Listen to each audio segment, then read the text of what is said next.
like this. It was in the great way. Yeah. Like I said, people buy their own. Yeah.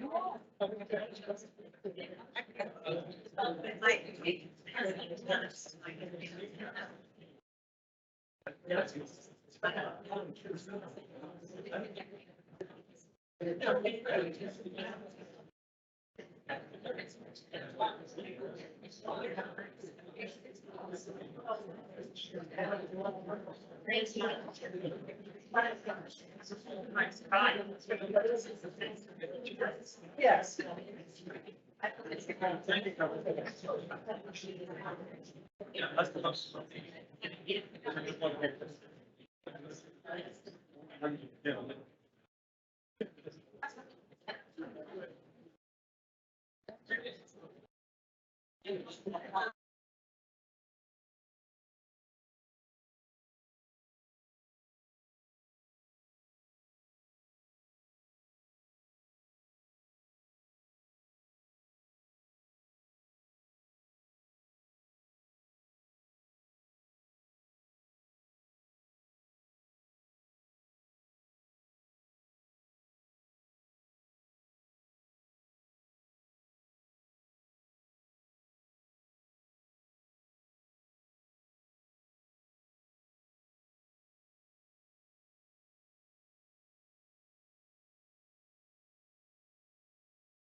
You have been in here just a couple of minutes.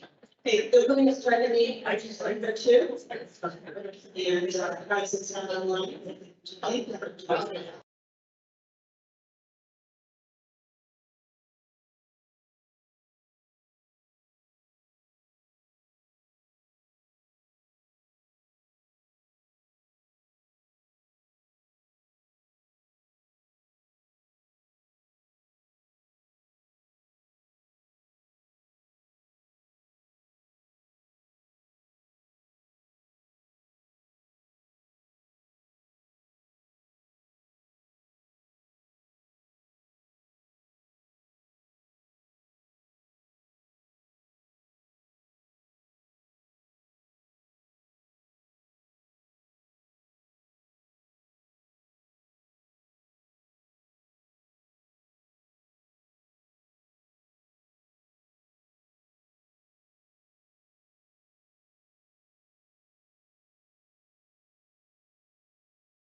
District 11 in Boston, we have our president of District 11 board here.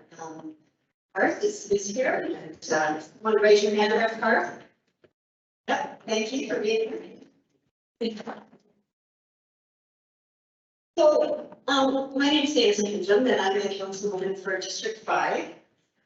We have some other council members here as well. Dave Donaldson, Council District 1. Ryan Williams, March, yeah.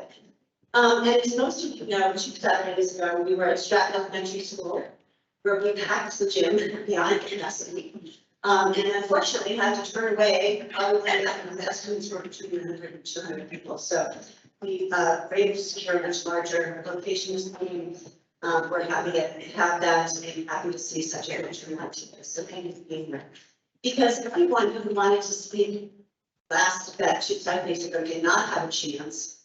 Those who were on the list from last meeting have been put first on the list. So if you checked in, you know you're going to be going first, and I will call names of the folks who haven't checked in just in case they are this morning.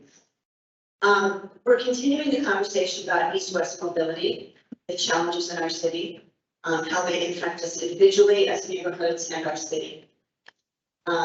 Last meeting, Public Works presented the information on kind of the 20-year history plus of east-west mobility, constitutional extension, so forth, and the 20-year master plan known as Connect West, long-range looking into the future for the entire city.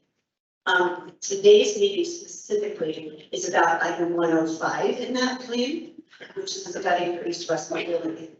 So they're going to be presenting, Public Works will be presenting in a few moments. The idea of the study, a little bit about 105, also what they heard from people 2 weeks ago. They're going to share that with you as well. And then the remainder of the time, we'll be listening to you, your questions, your comments, your ideas. And if you do have questions, I talked to a couple of people who have some questions about notification and why they weren't notified or what's happening with the Rock Island Trail, whatever it may be. If you have a question or an idea to share about what it could or should look like from your perspective, or just comments from your perspective on things, we want to hear all of that. And we have city staff who will be taking notes and capturing those comments. But I want to know who's represented here today. So this is beyond District 5, of course, District 1, and really our whole city. But there are many neighborhoods, and I'm just going to ask you to raise your hand if you are from the Boston neighborhood. Boston, raise your hand. All right, from Boston. How about Kitty Hawk, Bonneville? Okay, great. Belleville. And we have some Belleville folks, and I did not mention them last time, so I got you this time. Roswell. Okay, good spot. Bell Paduet. Midships Fund. No one from Midships. I don't see anybody. Divine Redeemer. Knothville. Or Divine Redeemer, Knothville. Dulverton. Okay. Mid Palmer Park or the Palmer Park neighborhoods. Great.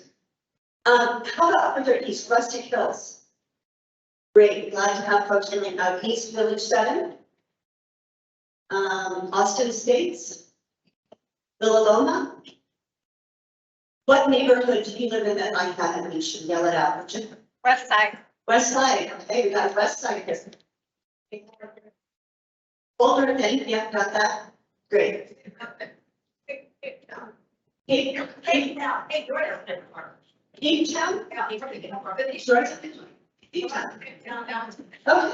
that's a new neighborhood. So thank you for letting us know that. So, since I was elected, I've really been working to bring together our professional public works and other department staff with some very well organized neighborhood organizations to build communication, collaboration, and trust, and to come to agreement on issues before they come to City Council for a vote. Those meetings, some have included extensive meetings with the Historic Neighborhoods Partnership, Old North End, and some of the outcomes of those meetings have been a working group on Nevada safety. The folks who live on Nevada are working with Public Works to create greater plans and action for safety on Nevada, where there have been a lot of crashes. Also, item 106, which was in ConnectCOS, was removed as some of those meetings that have occurred up to this point. So I just want to let you know that public engagement is important to me, and I believe it's really important to our city employees as well, and to my fellow council members here. Public engagement, listening, learning, curiosity, trust, and respect are some of the core values I strive to embody in my leadership as an elected representative. We will never all agree on a single solution to many of the challenges we face as neighborhoods in the city. In fact, complex challenges like this one don't have one single perfect solution. It is part of the messiness and beauty of being a democracy and in local government. Local government is where you can be much more directly a part of the process. So I want to give you an example of just a couple of emails that came into my inbox that show the differences of opinions. One came in, said, please stop the expansion of the Constitution. It will be detrimental to our neighborhoods and the families that utilize and live in and around this area. We already have a road that does what you want. It is Fillmore that relates to that. And then about 6 minutes later, another one came in that said, I'm strongly in favor of the Constitution extension that will help with the traffic cutting through our neighborhoods in Bonnieville, LaSalle, Magellan, host hundreds of cars daily LaSalle and Magellan host hundreds of cars cutting daily from T-Gap to Iowa. So different perspectives. My guess is that we all fall either into we're furious or maybe we're curious. We might be pro, we might be con. But listening is the key. So most of this morning is about listening. I will really be listening to your ideas, listening to public works to inform the decisions that come before us in City Council. So you may not know that city staff reports to leader and City Council is the check and balance to that system. So some of you have understood that this project, this idea is coming from City Council. It is not. It is coming from the Public Works Department, and City Council will be voting on it. City staff have over 300 employees. City Council, 9 of us, have 7 staff to support us. And Alex, Wright, and Ashley Hughes were here today, checking people in. I want to thank them for being here today. And by the way, if you have not signed up and have a question, you can go back and sign up with Alex and Ashley. Logistics. If you go out here to the right, bathrooms are on the right. When we get to the discussion, there will be a time limit of 3 minutes, and I'll be moderating that.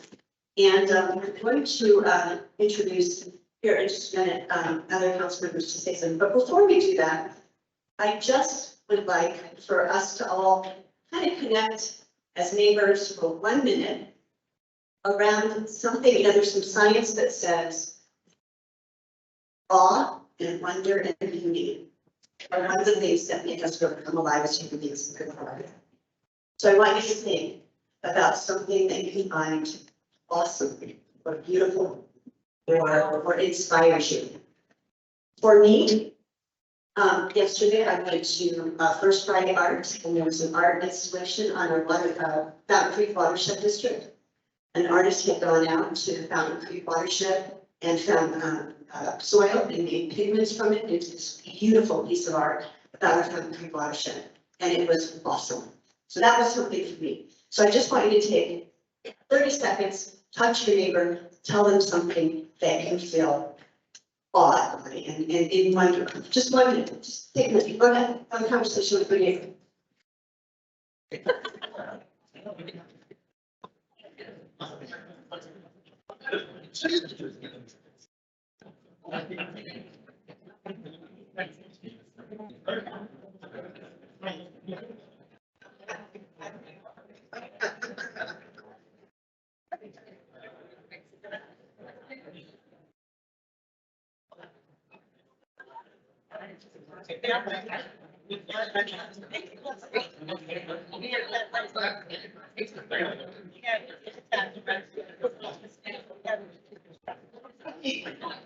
Great.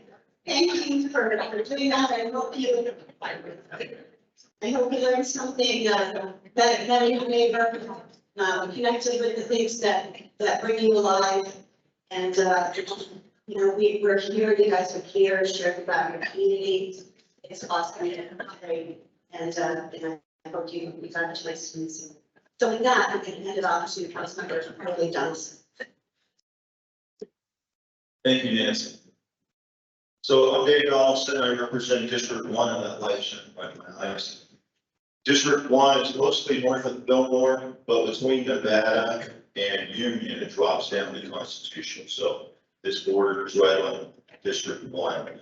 The meeting a week, I think it was a week ago or 2 weeks ago, I was late to that. I almost missed the whole thing. Wasn't because I didn't want to be there. I had already committed to speaking at another citizen meeting, so that's where I was, and I didn't know that.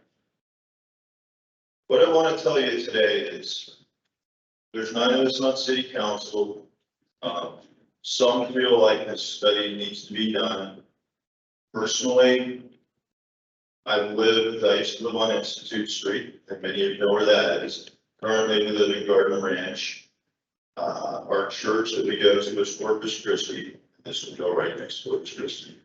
Lots of friends that live in those neighborhoods. We should ride our kids through the trails of the Vaughn Shopping Center and the way we said. So our daughter and kids really towards up there to the grocery table. For me, I don't see the benefits outweighing the cost to a constitution.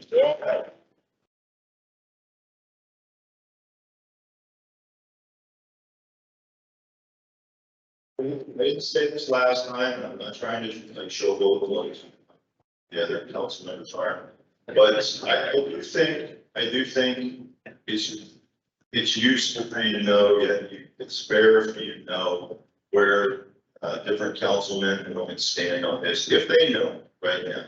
And so for me, I understand Public Works wants to do this study. I talked with Travis I think it was just yesterday about he wants the data so that in the future they have basically a engineering reason to do this or not to do it.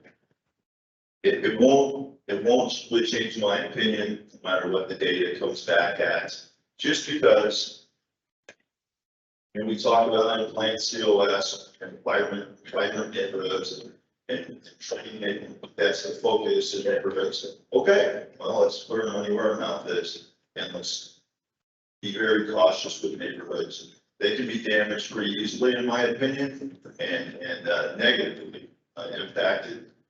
That's how I feel about this. Wanted you to know that. I'm going to hand this off to my fellow councilman, Wayne Williams.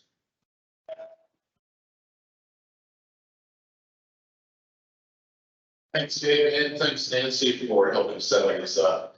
I do want to give a special thanks to the 11 because both the small video that we were at 2 weeks ago and this video are the 11 schools, so we appreciate very much for your support and your willingness to open up the schools for public events like this, trying to make them convenient for people. And so that's why we're just off Constitution for this one.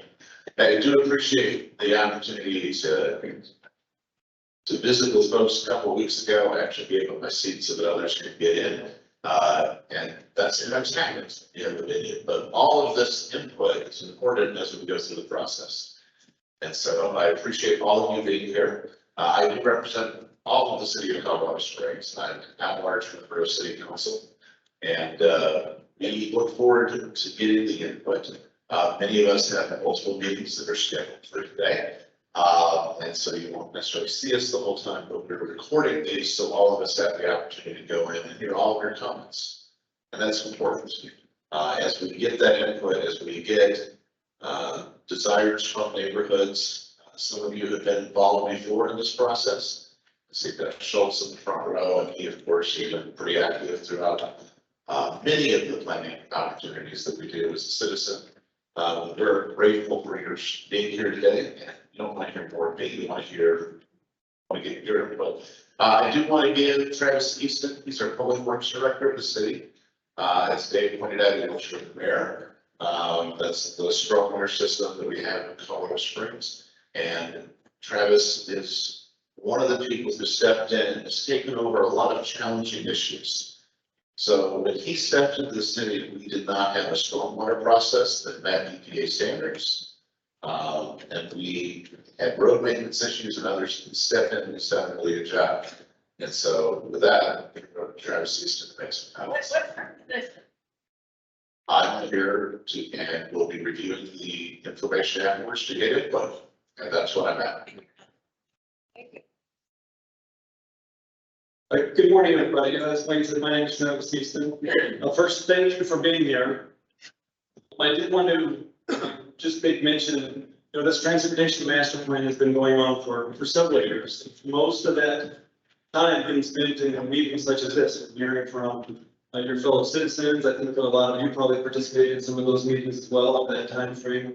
And what I want to make clear is that, these people working on this project and their teams really did not set out to say, you know what, let's resurrect this constitution thing from 20 years ago.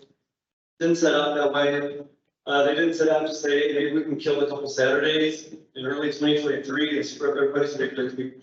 They didn't set out that way. It really came from your fellow citizens, and they want us to address this, and that's how this came about. We made mention of that because we're really trying to thread the needle, really trying to address their concerns, obviously address your concerns as well. And so that's really the background on how we got here.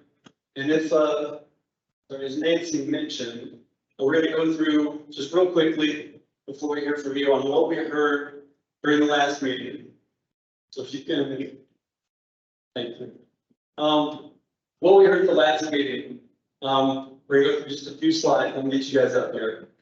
Really, some of the things I heard was, why don't we look at other roads, not just Constitution? Is Constitution already done deal? Is that the one thing we're looking at? And no, and it shouldn't be the only thing we're looking at. So the project scope of that study is widened. Constitution is certainly a part of that. I don't want to lead anybody astray there, but also we're looking at other roads. Fillmore, you went at the last meeting, somebody actually suggested maybe looking at Van Buren, putting more traffic on Van Buren. And so what we are proposing is just a Central Colorado Springs East-West mobility study. Mobility because also expressed at the last meeting, why don't we look at transit? Why aren't we looking at other modalities as well? And so we're going to look at all of it. It also includes a no action alternative, the do nothing alternative, as I mentioned at the last meeting. And I drew parallels to the Platte corridor study at that meeting. For those of you not familiar with that, we went through a long study on Platte, finished it just last year. We're getting ready to put the bow on that. And after a couple of years of that, we took citizen input, and really what we're landing on is the benefits don't outweigh the costs, and we're not going to do a whole lot with it. And so that option is in there too. It's a do nothing option. But again, it really needs to be arrived at with all of us coming to that conclusion. It includes transit, like I mentioned, and then also includes some guardrails that we have heard. And then 106 is obviously the movements, and we talked about that last time too. So, real quick, this I believe is on our website. Is that correct? Thanks. So you don't need to write this down. I'll quickly go through this. These are some of the guardrails that we actually worked out, I don't know, several weeks ago. And I'm not going to spend time reading all of these, but I just touched on a couple of them. Any study would be conducted through a public process. Would evaluate benefits and impacts, capacity alternatives, and the consequences of do nothing alternative valuation. It'd be consistent with the goals and framework of both ConnectCOS and PlanCOS, and it would minimize any right-of-way acquisitions for any widening. The study would not consider an alternative of more than 4 travel lanes. It would not consider an alternative that connects north-south roadways between I-25 and Union. And it would not kick the can down the road. It would recommend a specific way forward. And it would not consider an alternative along Constitution that requires any forced acquisition of any properties. Yeah. Want to go to the next one? These are key themes or ideas that were shared at the last meeting. And I think what we'll do, I think there's only 4 of these slides. So what we'll do is maybe every couple of minutes just toggle these through during this meeting. So you guys don't have to write anything down. It'll be up on the screen for you in a couple of minutes. The concerns are at the last meeting make a final decision. This keeps coming up every 20 years. The study would do that. And if we agree to do nothing now and don't do a study, this is going to come up in 20 years from now, 15, whenever the next transportation master plan is done. Because again, the citizens keep bringing it up. And so a study would put that to bed one way or the other. Considering impacts on home values, agreed. We need to take that into consideration of the study. Continued importance of the Rock Island Trail, pedestrian bicycle access, maintain walkability, school safety and access, environmental impacts, security under any overpasses. We're in agreement, all of that, we need to be a framework that would be included in this study. Which one go on to the next one?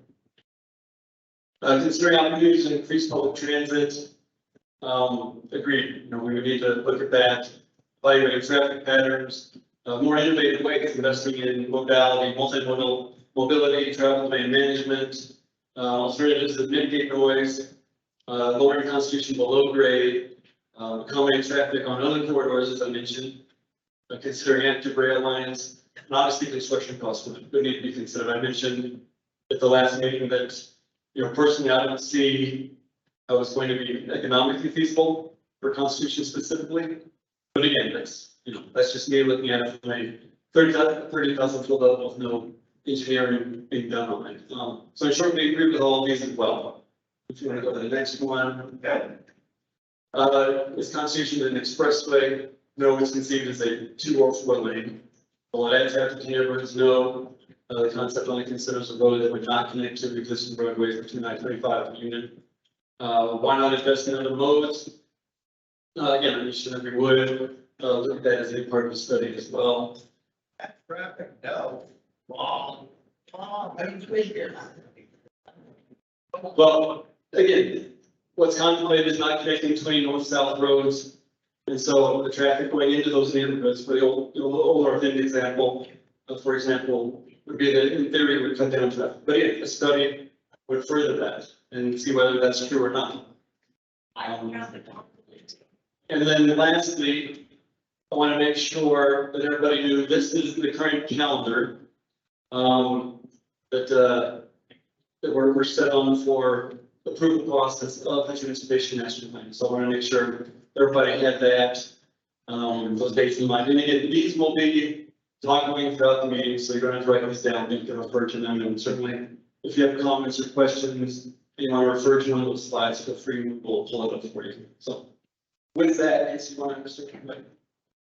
Yeah, I'm gonna come on down, actually, and invite the first person who was on the list from last time, Robert Bowman, if you're in the audience, please come down. And after Robert, if he's not here, or any Adams is up. But before we start, I got some really, believe it or not, some very, very positive emails, a couple of us after last 2 Saturdays ago meeting, of people who felt that this was a really respectful process. And people were really respectful of each other. And, no shouting out over other people talking. Everybody will get a chance to stay, come up to the microphone if you like. So would really invite all of us to listen to each other, regardless of if you agree with what's being said or not, that we'll give each other the respect of listening. So Barbara, would you like to come on up here? After Barbara is John Hawk. And after John is Adam Bill. Go ahead, Barb. Hi, my name is Barb McAdams. I was here at the other meeting and I was on the list to speak, so here I am. I'd like to make 2 points which are different from, I think, all of the ones that have been expressed in these meetings so far. The first is that I don't understand what is meant by east-west mobility in this process if what is gained is access to I-25, which is a north-south route. I live just off of Constitution at the top of the hill between Murray and Powers. From there, we have plenty of established routes to access and go north and south on I-25. Powers, Academy, Fillmore, Woodland, Martin Luther King bypass, Austin Bluffs, and several others. We do not need to access it from Constitution, nor do I think many of our neighbors would do so. Would need that extra access. What we do need is better access mobility, ways to get easily downtown to the west side and access to the mountains. We travel to our downtown church, to our volunteer work with CASA downtown, to Penrose Hospital, and to downtown and west side restaurants, just to say a few of the things we travel across the city for. I do not wish to be forced to get on a busy freeway for a few miles in order to do that. I don't want to get on I-25 from Constitution to go to the west side or downtown. I will find another way to maneuver somehow if you close off where I go now, which will probably mean using residential streets as I wiggle my way through. My second point is that if Constitution is opened up and encouraged as a viable access to I-25, then the truck traffic and general traffic on the whole length of Constitution will increase drastically, especially if trucks find a new expressway from Highway 24 to I-25. Street racing is already a huge danger on Constitution. That may also increase. There are several schools along the route, including Madison Elementary, which is already at the bottom of a often very icy hill in winter. Residents who live along Constitution are already having trouble getting on the driveways and side streets. I have concern about the traffic congestion, snarls, and accidents I envision with such increased traffic. Those in our neighborhood have adjusted as Constitution has grown from a mostly neighborhood street, similar to many other 4-lane streets in town, to a major traffic artery. To expect us to adjust to an expressway is unfair, just to keep other 4-lane streets from having to have a share or to share the increase in the traffic as the city grows. Thank you. I would really like an answer to my question about what you mean by east-west access. Is it just I-25? Can you guys?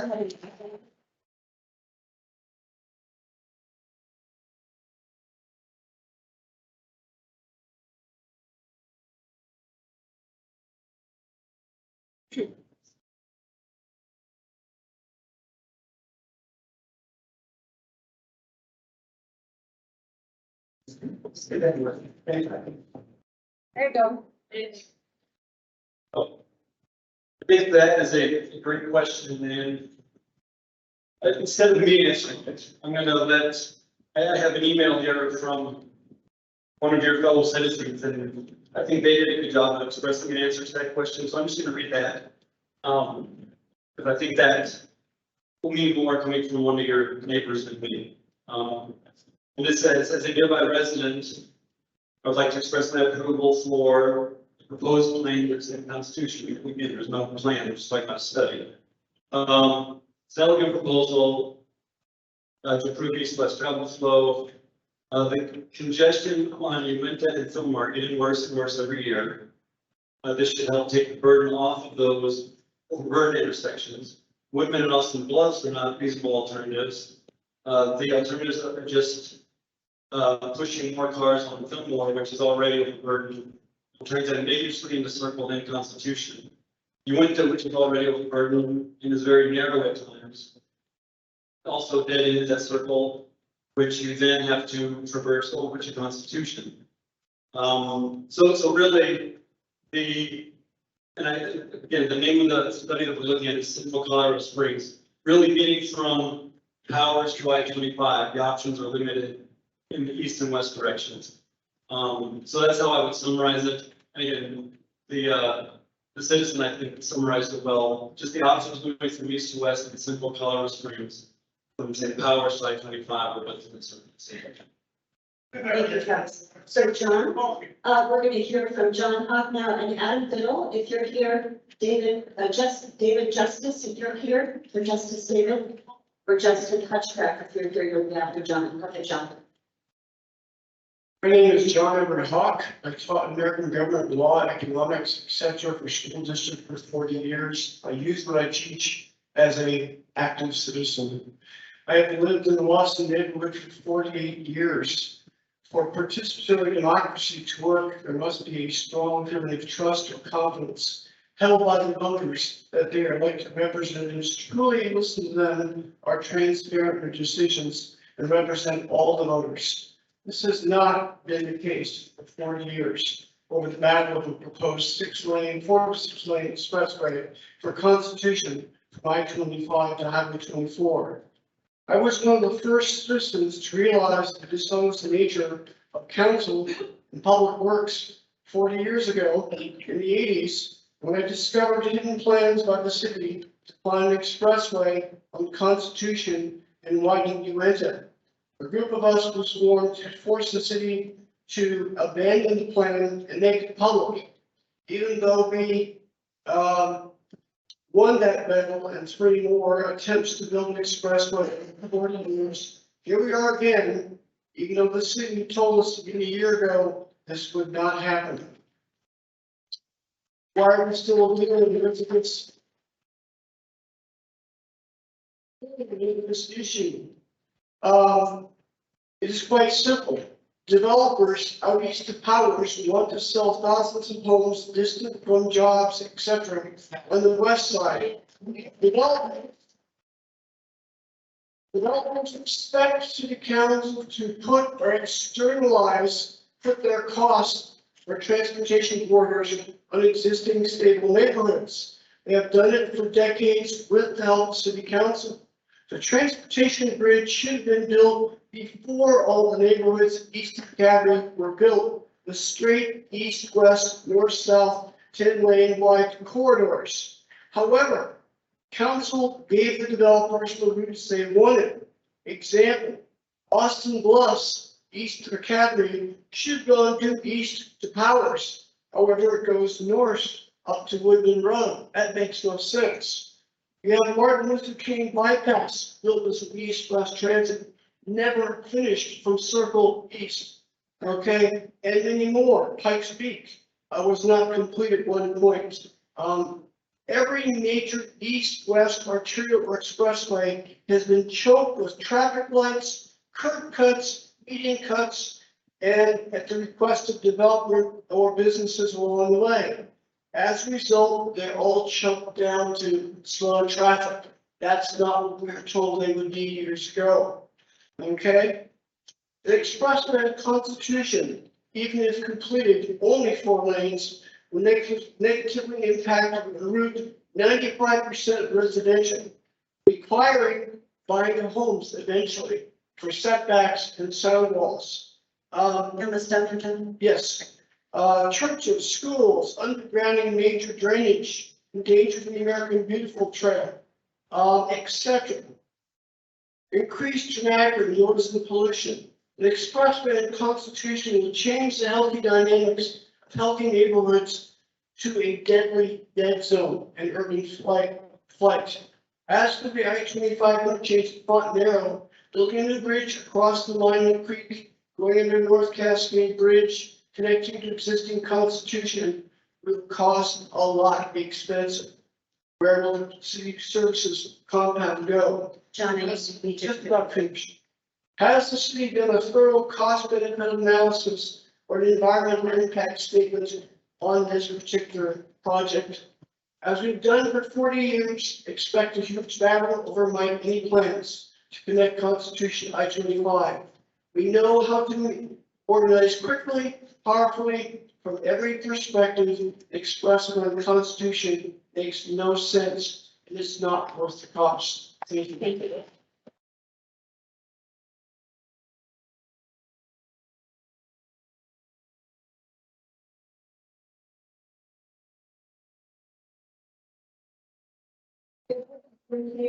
David, Justice David, excuse me, Justin Hushcraft. Okay, Cody Burkett, James Stewart, if you're here, Glenn Carlson, if you're here, Cody Burkett, I believe you're here. And after Cody is Carol Baker. After Carol is Juice Ortiz. I hope I'm saying it.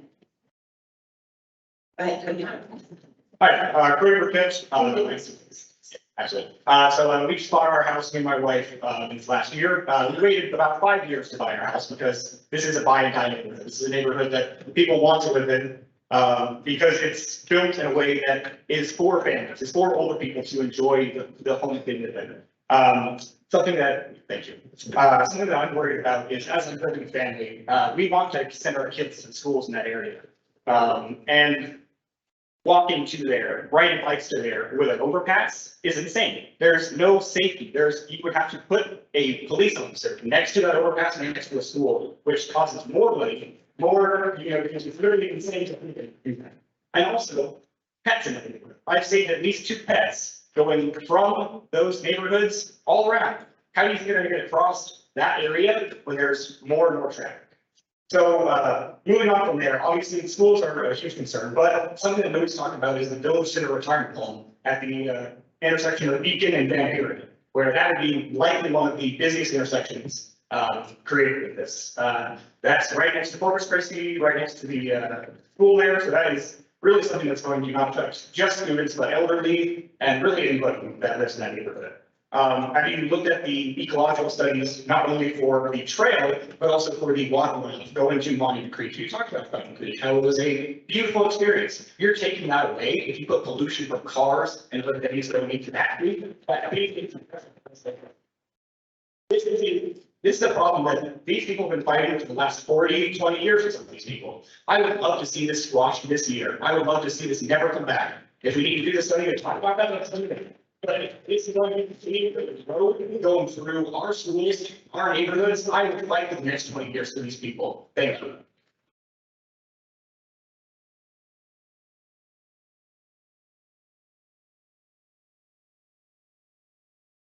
Well, you're up, and then Juice, is that right? Juice, you're after Carol. And after Juice is going to be Nancy Logan, just a minute. I am Carol Baker. I've lived on Magellan for 58 years.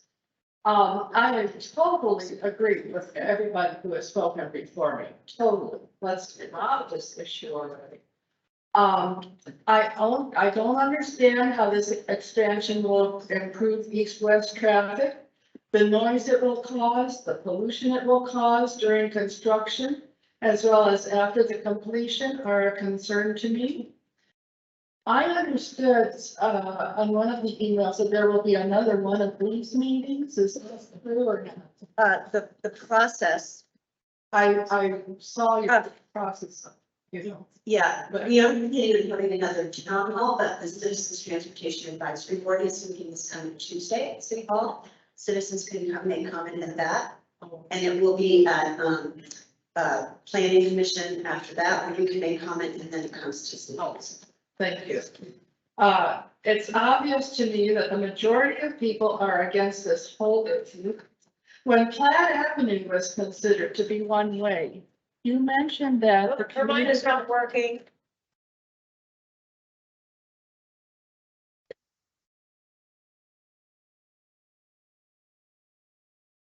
When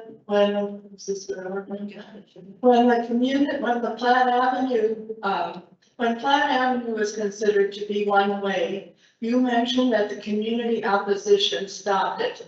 Why can't that be the case with this project? How many times do we have to say we do not want this study and we do not want the extension of Constitution Avenue? The extension of Centennial was supposed to alleviate traffic on Fillmore. I, for one, have not seen any improvement on Fillmore, but I may be wrong. Has there been any follow-up study to see if this extension actually helped? These projects may look good on paper or the computer or whatever, but in reality, I'm not sure they are an improvement. At the end of this meeting, may we have a show of hands, as we did at last meeting, to see who is for and who is against this study.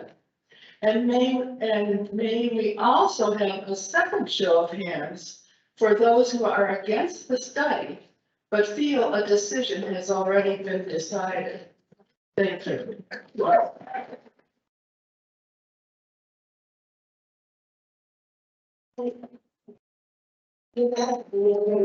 So thank you for that.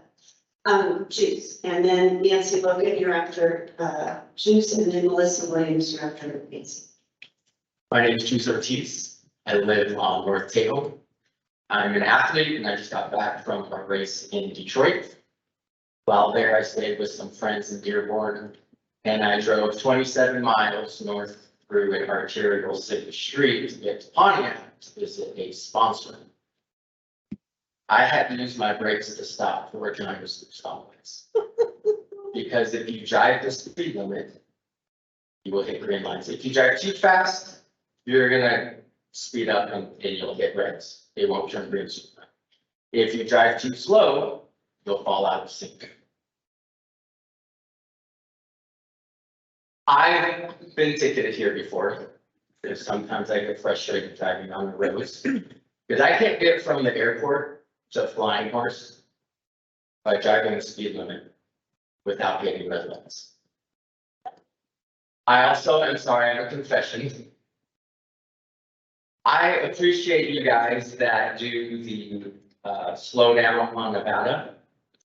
But if you drive the speed limit on Nevada, you're guaranteed to hit red lights. And I would like to know how many of the council members know that if you drive 10 to 20 miles an hour from Fillmore south of the 25, you will hit 1 red light. It is very difficult, especially as a racer. Slow down when I know it's going to penalize my drive. So I'd like to ask you guys, just very simple, raise your hands if you completed the junior high math course. So you have one person out of the 8 members that were sitting on the stage that has completed a junior high math course. And neighbors, I think it might say something that if our leaders have not completed a junior high math course and cannot comprehend simple velocity to time our lights to help us flow through traffic, that might be a problem. I'm gonna end this. Back in the 1800s, there was a Hungarian doctor who figured out that the reason so many women dying of childbirth was because the doctors weren't washing their hands after autopsies. It took 70 years or so for modern medicine to realize, oh, we are the problem.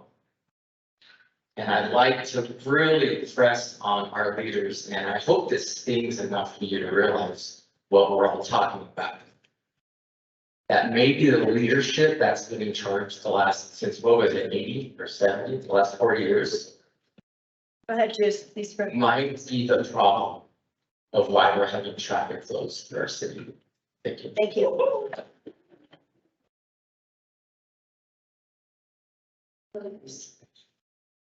After Melissa, it's David Valencourt.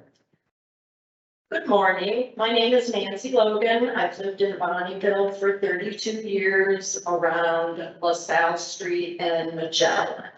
So if this went through, this would be right outside the back of our house. I walk to Bond Center all the time and to Penrose Hospital where I work. I love this part of town. Ironically, about 23 years ago, I stood before City Council as the representative of the Stratton Elementary PTA. And guess what? We were protesting the exact same thing. I wish I had saved my speech because objections have not changed. Although I'd say we are an even more cohesive, established, lovely neighborhood where children, seniors, dog walkers, cyclists, and young families thrive. Currently, the Rock Island Trail is being extended, and the residents are enthusiastic, from what I know, about sprucing it up. But a bike walking path is quite different from a 4-lane expressway that will destroy the livability and property values of the surrounding neighborhoods. I speak for many when I emphasize our strong objection to this extension being back on the list. I say look at Fillmore, one of the least attractive main streets in town. It would benefit greatly from updating, and it already connects to I-25. Why build a new road and ruin our neighborhoods? What about the drainage ditch and train tracks that the railroad still uses? We just don't know how a 4-lane road can fit back there. The visionary builder of Bonnieville, John Bonford, clashed often with city officials in the late 1940s when our 320 post-war homes were being built. Would he donate 1 or 2 blocks for Bonnie Park? And what about naming it? Would it be named after him? Anyway, that was history, but now we are here 75 years later, battling City Hall for a different reason. Please listen, we do not want our stable neighborhood sacrificed for a Constitution expressway that will destroy what we value. Thank you.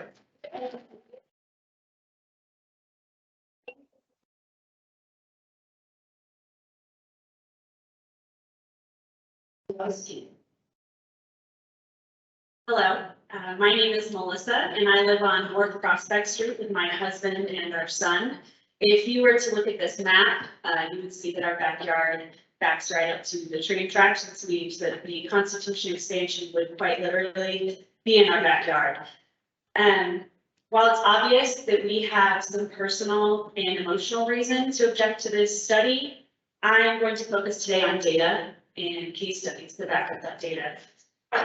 I want to start by saying that I'm pro sustainable growth. I want economic vitality for our community and the son that we're raising here. I understand that with development and growth, there needs to be proper infrastructure put in.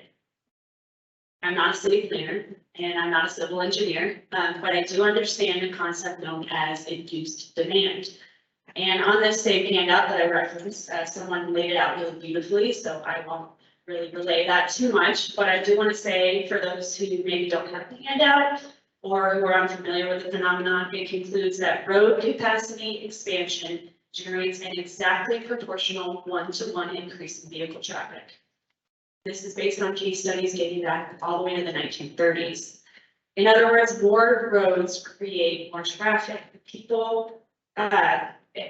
The more roads and lanes that you build, the more people who will want to drive on them. It's simple, including an influx of people who previously used alternative routes, thus creating a more concentrated traffic issue. Sure, but for several weeks or months, this might alleviate the traffic temporarily. You might shave 7-10 minutes off your commute, but soon after, these new lanes will be filled with just as much traffic as our existing busy roads and spark the expansion proposal in the first place. So what do you do if you don't build roads? You don't expand these roads? Well, you create access. You mentioned that there will be some investment into alternative transportation. And I want to say that we really should invest the dollars instead heavily into public transportation options, additional bus stops, more buses, walkable safe trails, additional bike lanes, and train, potentially rail systems. Foster a more accessible and sustainable way to commute so we don't have to allow a car to survive in Colorado Springs. That we're spending $2.5 million on a study that will only create a temporary solution for long-term problem. It's a Band-Aid. It's low-hanging fruit, and it feels like the easiest and quickest solution that will only kick the issue down the field. My question today is this: is a temporary solution worth the permanent disconnection, noise pollution, decline in home values, and overall loss in quality of life that this historic and beloved neighborhood has? That's it.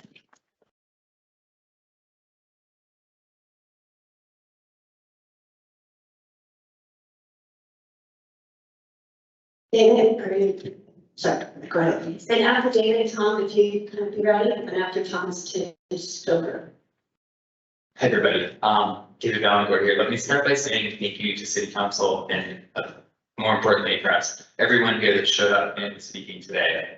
I'm David Valancourt, a scientist, a business owner. My partner Alicia is an engineer. We just bought a house on LaSalle. I'm stoked that our backyard puts us right onto the Rock Island Trail, which as a runner and a cyclist is highly desirable. We're moving from OCC where Mid-Island Trail and the open space is one of my favorite places to go to. We've lived all over the country. I'm from outside of Boston, seen the good, bad, and ugly in terms of infrastructure. Growing up in New England, there's no grid system. The roads are old, windy, narrow, and no congestion. It's terrible. I agree and recognize that there's a long-standing and increasing traffic issue impacting the east-west mobility in the springs. We definitely need to put this to rest.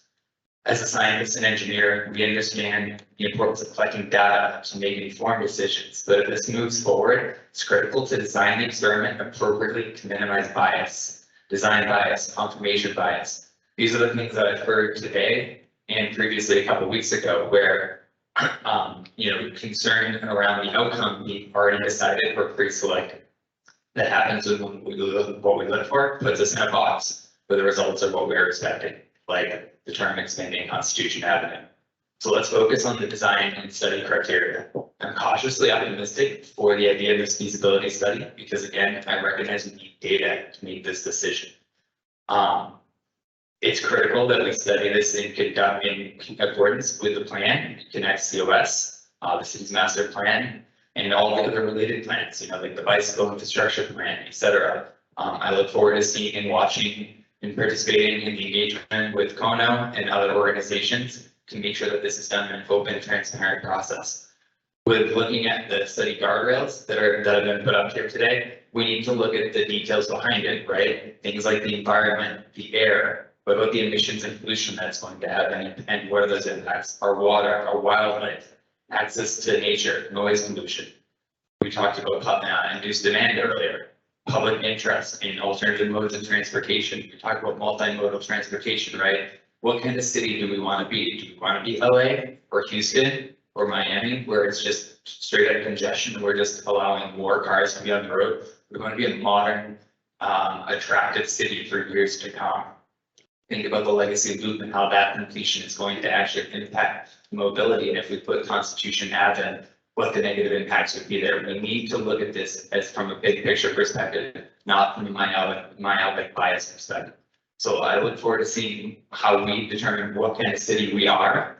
We're not a bunch of individuals. We're a community. We're friends. We're neighbors. We're mailmen. We're runners. We're grocery store clerks, military missile defense. We're all here to live in this beautiful city and address this together and put this 40-year issue to bed. So I look forward to seeing future of this. Thank you. Thank you.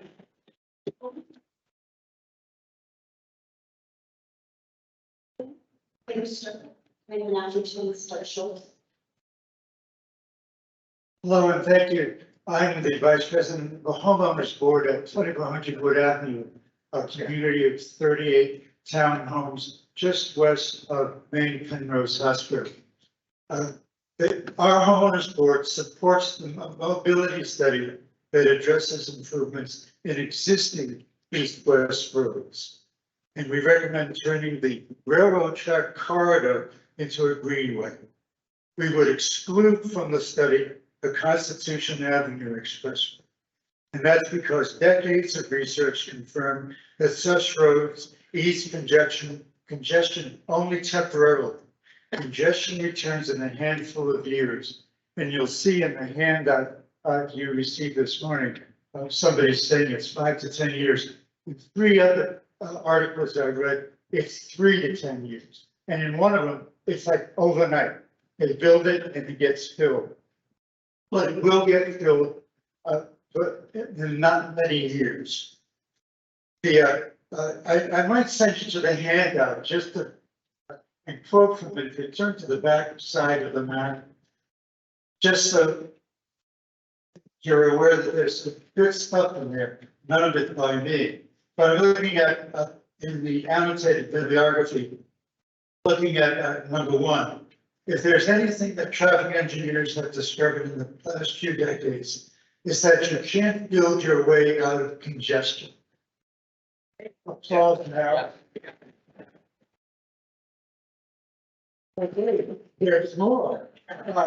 Number 4, reading there, it's irresponsible of governments to play on this very real frustration about traffic congestion to get buy-in for something that won't in fact offer any lasting change.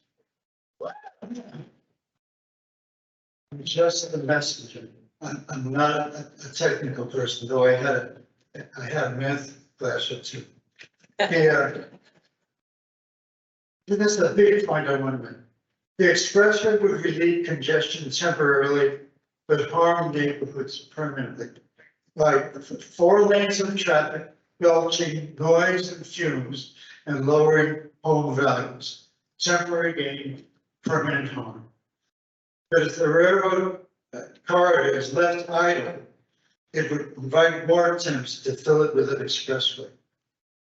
So turn the railroad corridor into a greenway that connects to the Pikes Peak Greenway along Monument Valley Creek and then eastward along the trail there. Right now, the Legacy Loop has a segment going in paralleling the Constitution Avenue Expressway. It's under construction. If there were a greenway there instead of an expressway, there would be room for that trail to breathe. The side of the trail might go meandering paths for walkers and joggers, benches too. So my bottom line, showcase Colorado Springs as a state that prizes neighborhoods over yet another road, temporary gain, permanent harm.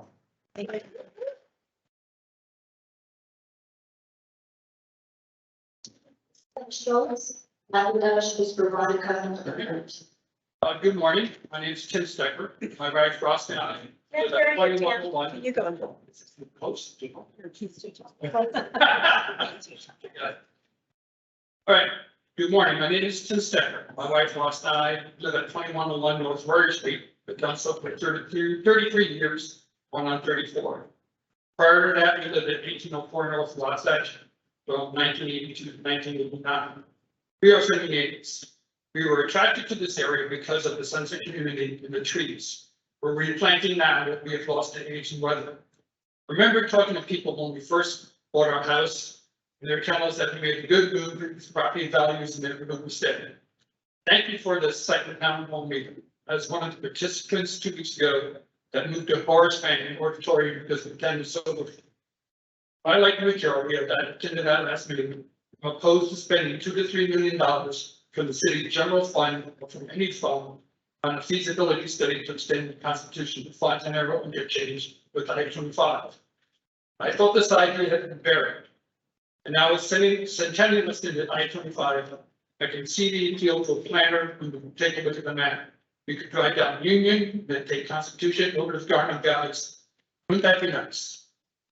I'm glad that Centennial was extended as it gives people in Mountain Shadows area another evacuation egress. Hope it's never needed. It was also built in undeveloped land. I drove it at the last town hall meeting, 2 lanes both ways with a divider of bike lanes. It's also struck by 35-mile-an-hour speed limit. All I can say is, good luck with that. It seems that in Colorado Springs, speed limits are a guide. Union is 45 miles an hour, more like 50 to 60 or more. Constitution says 35, that means 40 to 50 or more. Imagine the speeds on Constitution and Academy West, where Fontanero exit east to Academy, if this road is extended to I-25. Imagine drivers in a hurry making a right turn onto Constitution, going south in Union. It's bad now. At the last meeting, the city presenter, Mr. Easton, mentioned that accidents were caused by congestion like at east-west options for car traffic.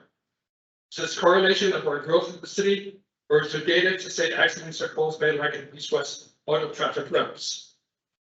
He also mentioned trying to anticipate about 20 years. Perhaps in 20 years, light rail might be the answer. Don't remove a railroad right away for a road. We need to learn from mistakes made in the building of expanding roads as the answer to a problem. I came to Colorado Springs after the Chief 30 downtown was raised in the name of progress. I am fortunate enough to see projects like Phantom Canyon preserve some of the Colorado Springs character. Please don't spend $2 to $3 million on feasibility study for this road. We have that money in the general fund. Let's study creating more roundabouts. They do reduce bad accidents and moderate speed. Let's see if we can encourage housing in empty rustic hill shopping center. Perhaps to use debt funds to maintain Union Boulevard better. Thanks. Thank you very much.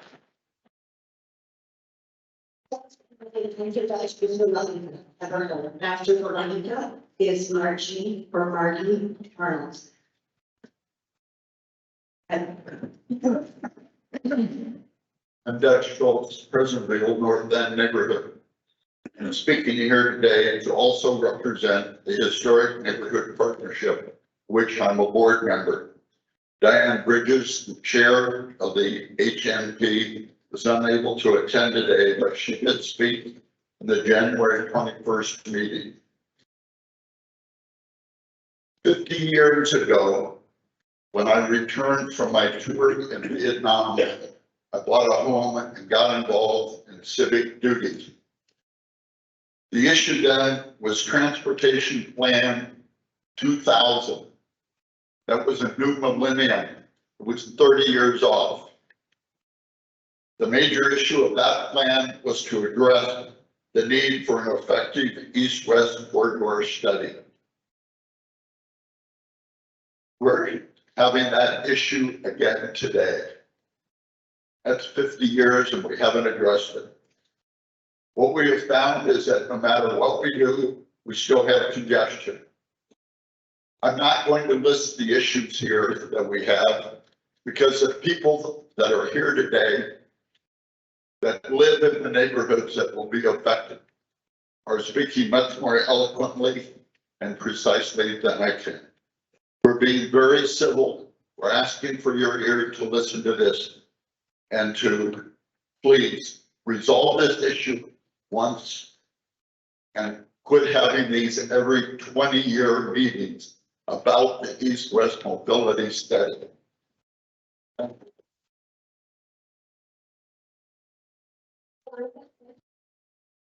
That was Margie or Margie, and then Dick DeBar, I think it is.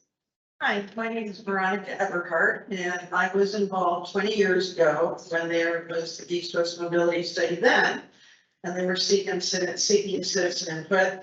I also was involved with the Trails and Open Space Coalition when we got the Rock Island Trail recognized by the White House as part of Colorado's one and only Millennium Legacy Trail, which is called the America the Beautiful Trail. So the America the Beautiful Trail is comprised of multiple trail segments that are going to go east to west. The Rock Island Trail is the longest part of the America, that is the longest segment in the America the Beautiful Trail. My main concern today is to talk about how retrofitting a freeway, expressway, whatever you want to call it, on Constitution will lead to urban decay. Connecting Fontenero to I-35 will be loading the gun and pointing it at all our neighborhoods to the east. The Constitution corridor is 95% residential. It has homes, schools, churches.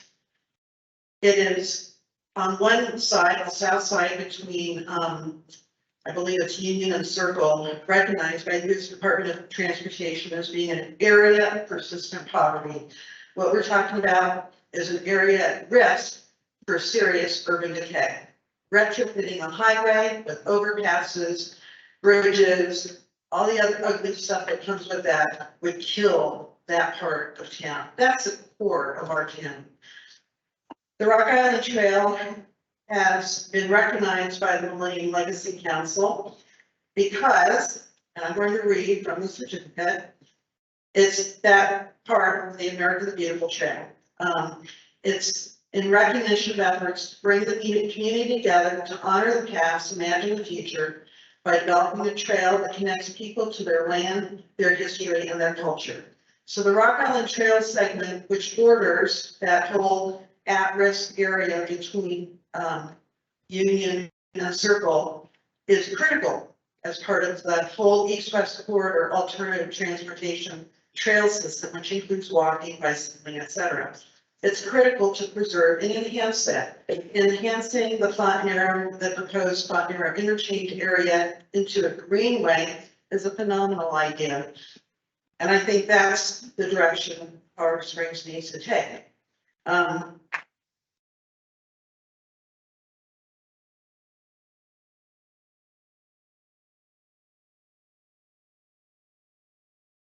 So we're at this end 20 years ago, 20 years from now, I'll be an old lady, hopefully I'll still be alive.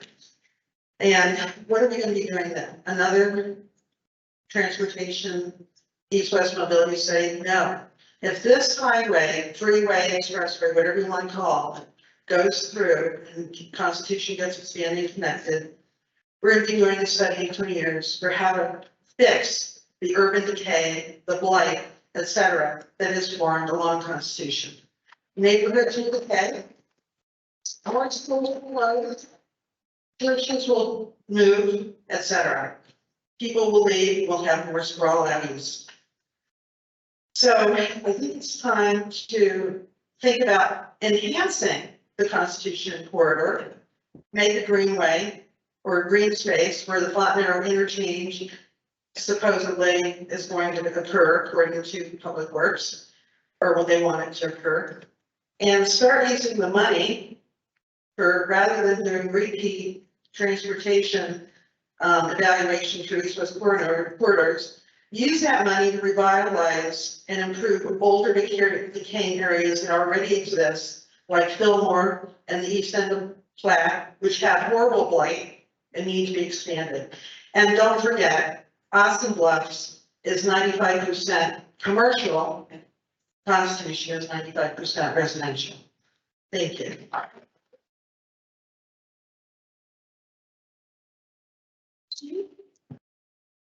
Margie, yes, please come on up, Margie, and after Margie is Nick.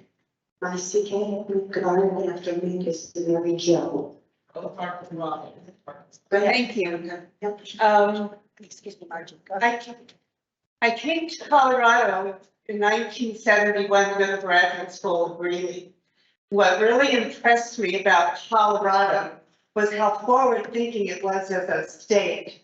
It was thinking about things like environmental concerns. It was thinking about population growth.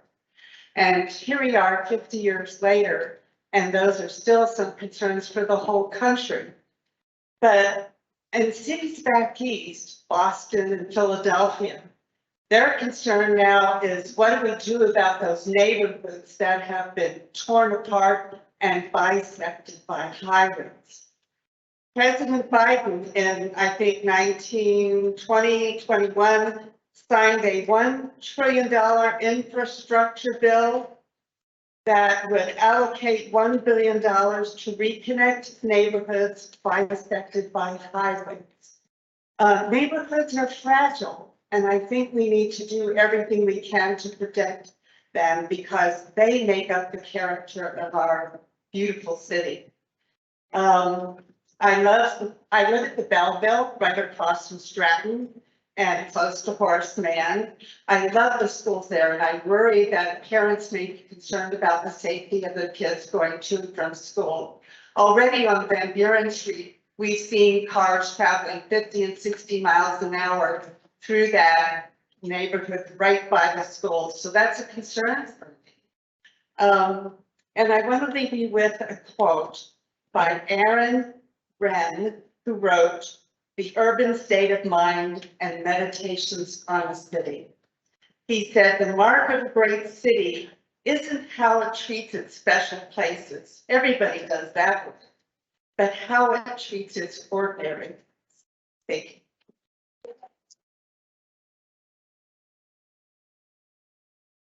I think the helpful name is Mary Jo. After Mary Jo is Perry Keith.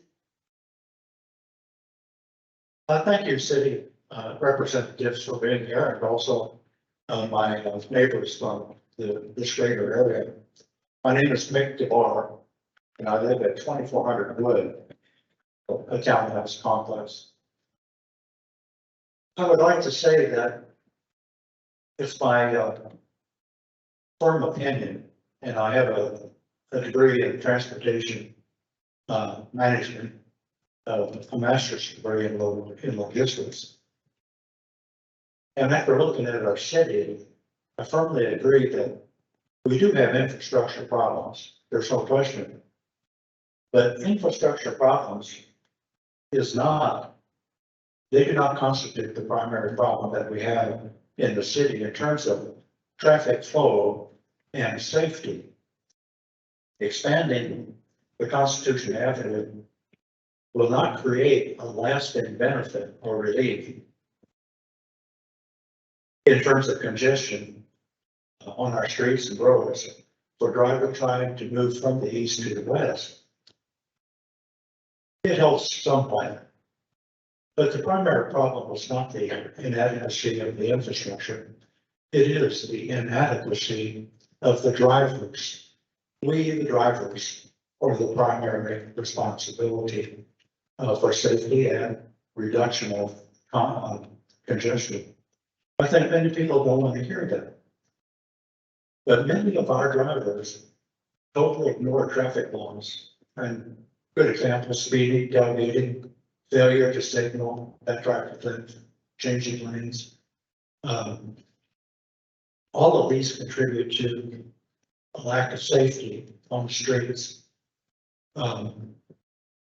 And really, these drivers are creating frustration on the part of other drivers who are trying to obey the law. And the frustration sets in, and what we have is a near total lack of civility exhibited by drivers throughout the city. It's very difficult. It's not pleasant to drive in Colorado Springs for those reasons. But they also, this lack of civility and lack of adequacy on the part of drivers, which I mean primarily a lack of self-discipline to obey the laws, that contributes to congestion in a big way. It was touched on earlier that the synchronization of traffic lights can help, but it's totally undermined by speeding traffic.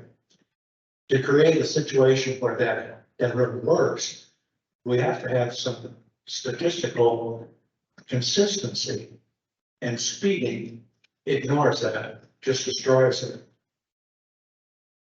So the bottom line that I see for our infrastructure problems is not to just throw money in it, but rather for the city to focus on some of these problems with regard to how people drive. We have to get back to a condition where people drive with a high level of self-discipline, a high level. And that's not an impossible thing to achieve.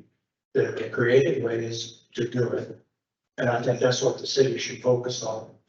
Thank you all, and thank my neighbors. Thank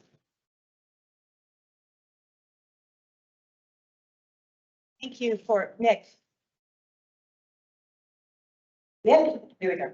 Thank you for the reminder about personal responsibility, and I would say to anybody who's interested, the Pikes Peak Area Council of Governments is connected to a program called Drive Smart, and there are opportunities to serve in Drive Smart and to work on that partnership. So I appreciate bringing that up. Mary Jo, and then I think somebody said Gary. I think we can move on from Gary. Is that right? Okay. After Gary is, then after Mary Jo is Gary. Because either, and then Shaw's brother.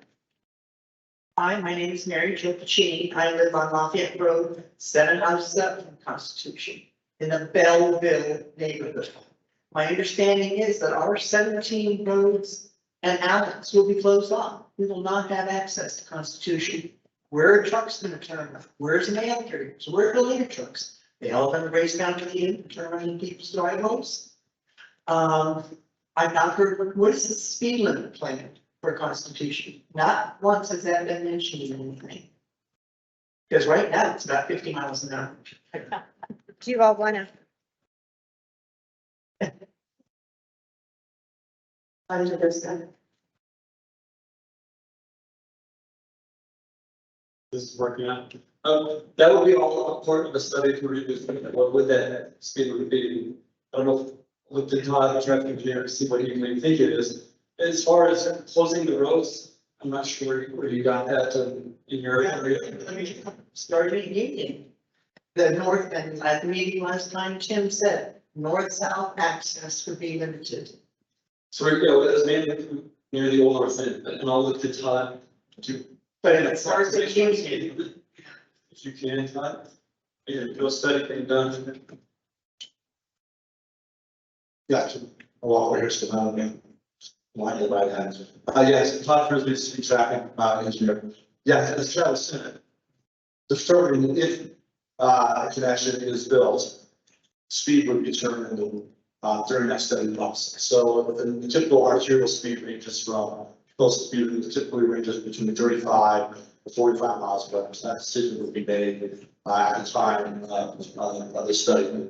And then I think the second question was about north-south access and connection of roads. But what we're talking about there is that if there is a connection, a constitution connection, all of the north-south roads, so like, say, or Temple Dad, you just listen, there would be no connections. And our state streets that connect directly to Constitution will be blocked at the corners. Just state streets, your access would remain the same, is that those, you know, Maybe church like and light on the Constitution. you would have no access to Constitution. That's what I asked. This season, I know that's. That's what I'm thinking. Oh, from the sale over, I'm sorry, Okay, but sorry. My apologies. That would be part of the study, that access would remain to that neighborhood, from Constitution, okay? Sorry, Okay, so I would rather see the money being used from the study to improve existing roads. We have gutters and streets that have never been worked. It is nothing other but a pothole. Fillmore is nothing but a pothole. And you guys did such a great job with the Fillmore interchange. Yeah. So that did not work. Dave, I would like to commend you for voting against the amphitheater. Thank you for that vote. And I know you got anything to appreciate it. On that vote, even though it doesn't affect us.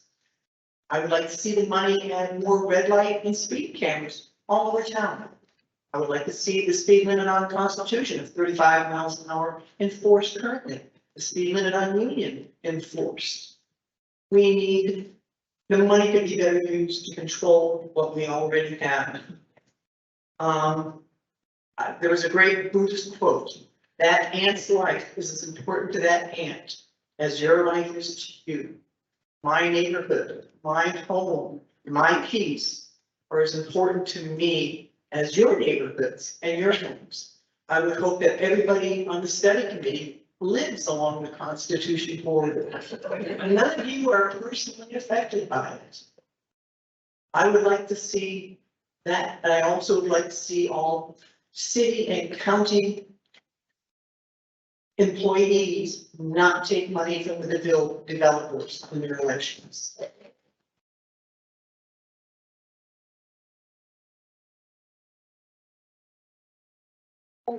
Mary Jo, Gary.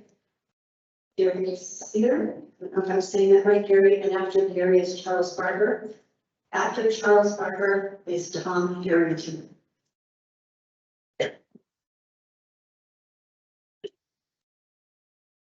My name is Gary Casner, I live in the Old North End. Dutch, want to debate again? Dutch had a debate a few months ago. Okay, Travis, can you speak?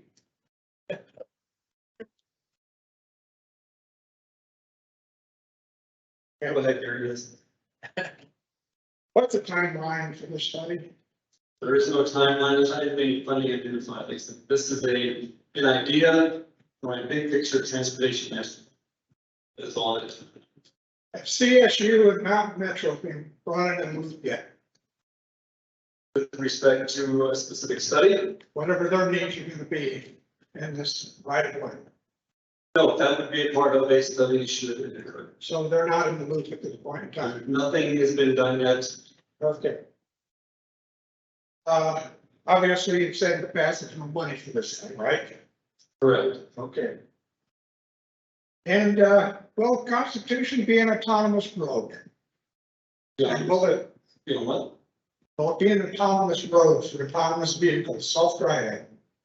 I have no idea. It's an idea, a transportation master plan at this point, and I think, okay. So it's not gonna be an autonomous road for the future. And I doubt if it'll be run out to Highway 25. Am I correct? Very good. All that would be in a study, should the study occur. Okay. Oh, okay.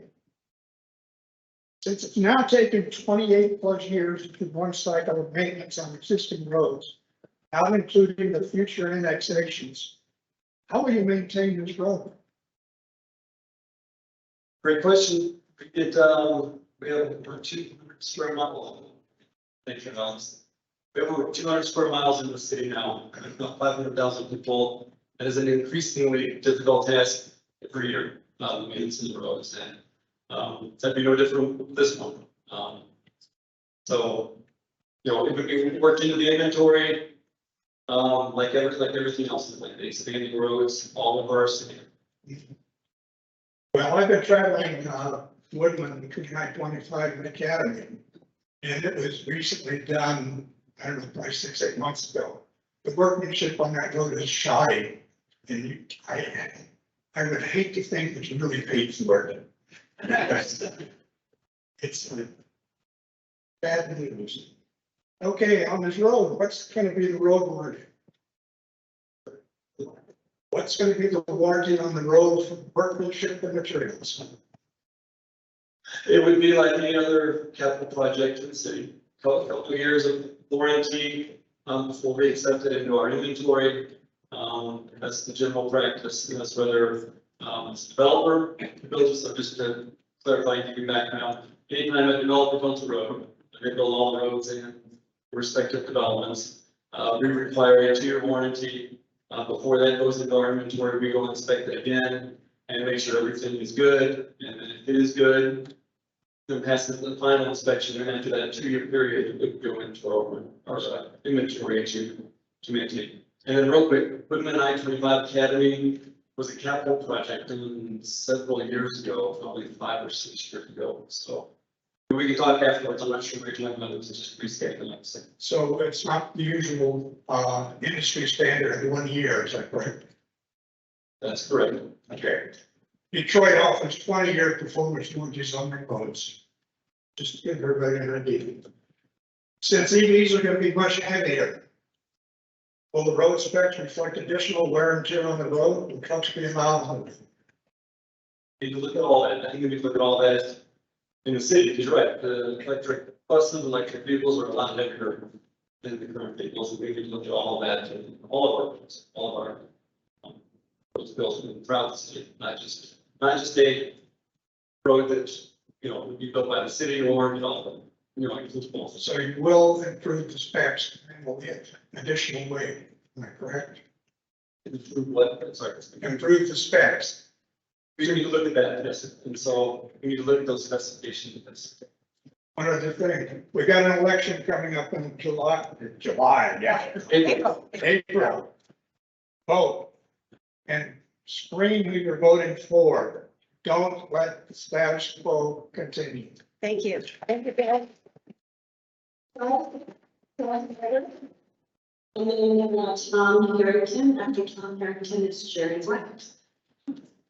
Good morning, honorable city council members. Thank you for your time today.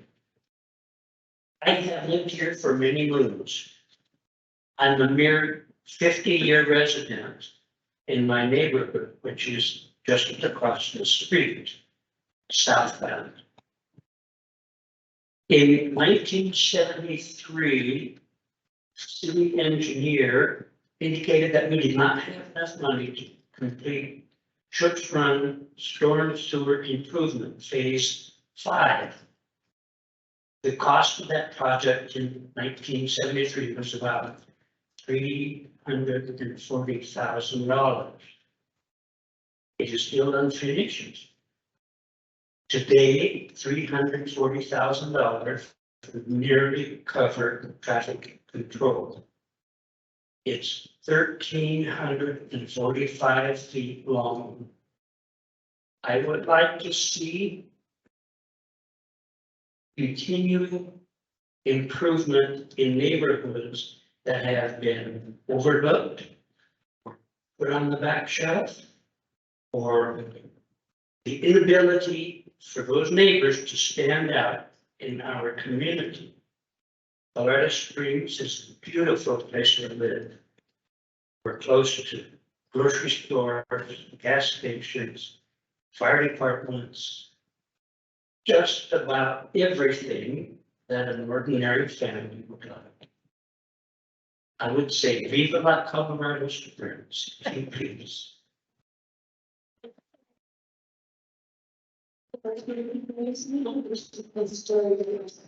After Jerry White, there's two questions. I'm Tom Harrington. I've lived on Weber Street for the past 30 years. At previous meetings, we've been told about how this is a feasibility study and that we should trust in the process to reach a decision resolving conflicting needs and demands. But I think in light of that, it's good to remember why we are even here today. 20 years ago when this came up, city planners were told to never bring this before city council again. This was a clear, final, and unambiguous decision. And yet it is presented to us at these meetings as though it was left unresolved, as though no decision was made. It was decided. You asked us to trust in the process. Here we are. Last year, this was put on PPRTA, which would have been subject to a vote. But it became apparent that there was enough opposition that people would vote against PPRTA simply to stop this potential process from happening. So instead it was removed from PPRTA, added to ConnectCOS, which we did not get to vote on. It's hard to read this as thinking that if people would vote against this process, we should not let them vote on it. And yet we are asked to trust in the process and the possibilities of it. This is why we have to start this now, because the process is not trustworthy. We cannot allow continuing down the same road of saying we will talk about it, we will converse about it, and yet we keep doing this again and again. We've made conversations in the past. We had the opportunity to know it was taken away from us. We need to stop this now.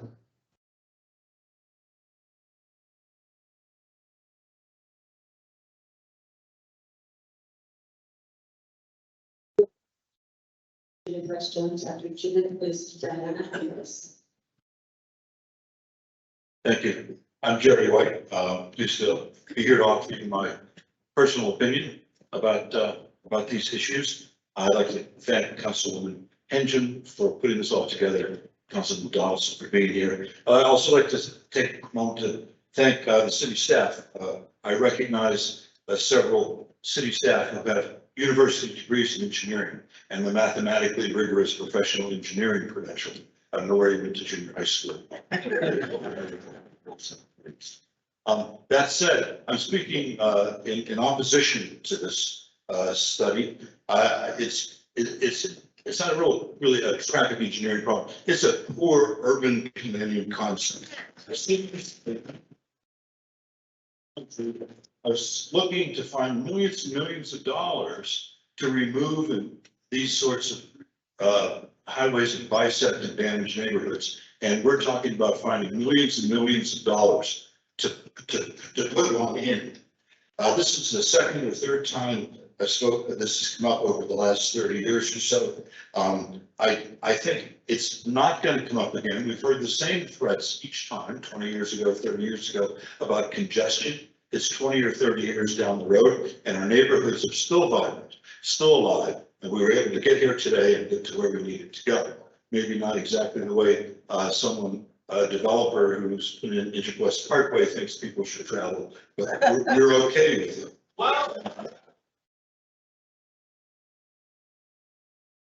Leave the burden of removal and damage mitigation to future generations. and that's just wrong. Also, I understand it's just a study, but doing the study is wrong. There was a time when people talked about what size leather strap should be used to discipline your children. And it was an actual discussion, but we're beyond that now. And we're beyond now talking about how to make bigger roads help our transportation infrastructure problems. It's just wrong. The analogy I like, and it's familiar to me, it's like having your clothes altered to solve your overweight problem. It's just not the right solution. I'd also say that I asked, where are our contemporary city planners? Why are we hearing only from mathematically qualified traffic engineers today?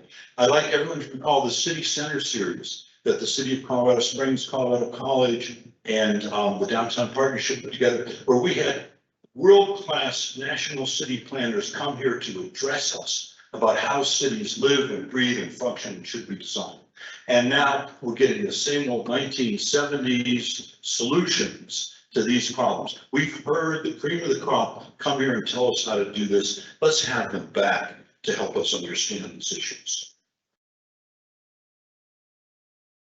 So, finish by saying the city as a whole is made up of a spectrum of neighborhoods that differ in many ways, including the backbone of streets that influence how the neighborhood lives and functions. And the city must recognize we are not Interquest Parkway.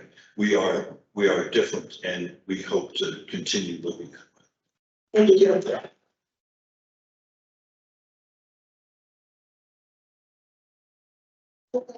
Harris is Rick Hoover.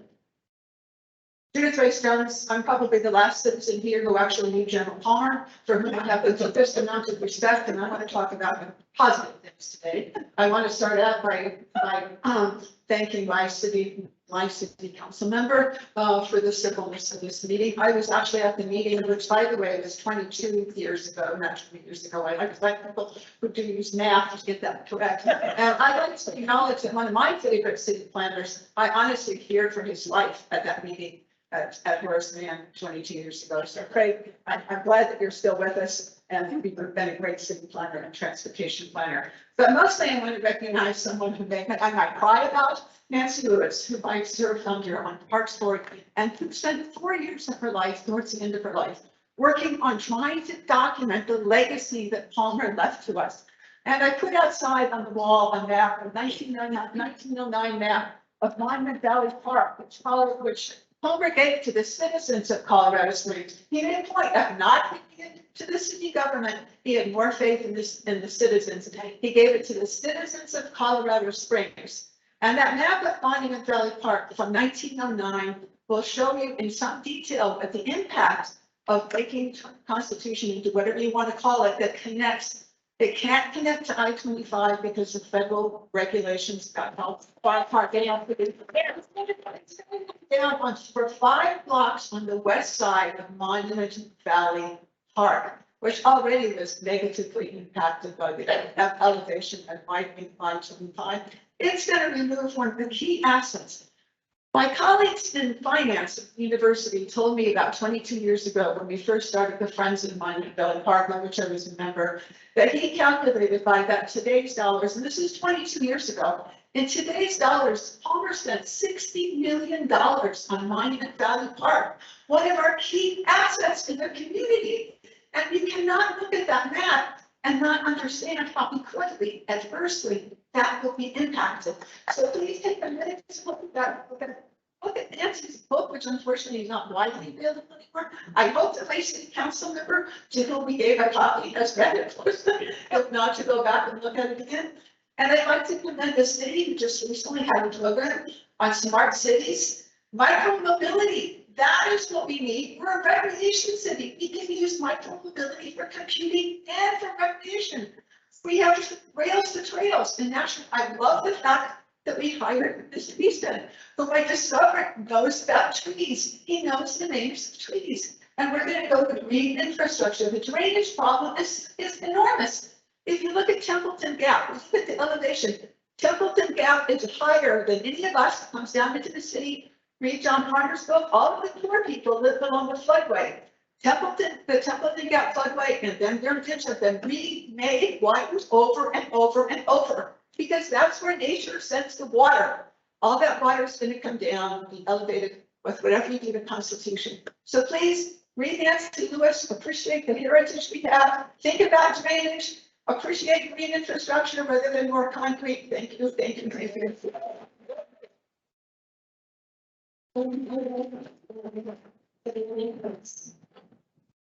After my name is Rick Cooper. A lot of the items that I have touched on have been touched on, but I do think that it's ridiculous that we would spend money on a study that the school children that go to the elementary school at Stratton could tell you that you don't need a study to know this is going to ruin the neighborhood.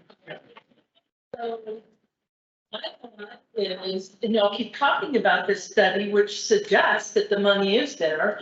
So I don't understand how you can say, oh, we're gonna do this study, oh, but we don't know where the money is yet. That just doesn't really make sense to me. Before you add on to your house, if your roof is leaking, you fix your roof. You don't add on to your house. Well, our roof is leaking.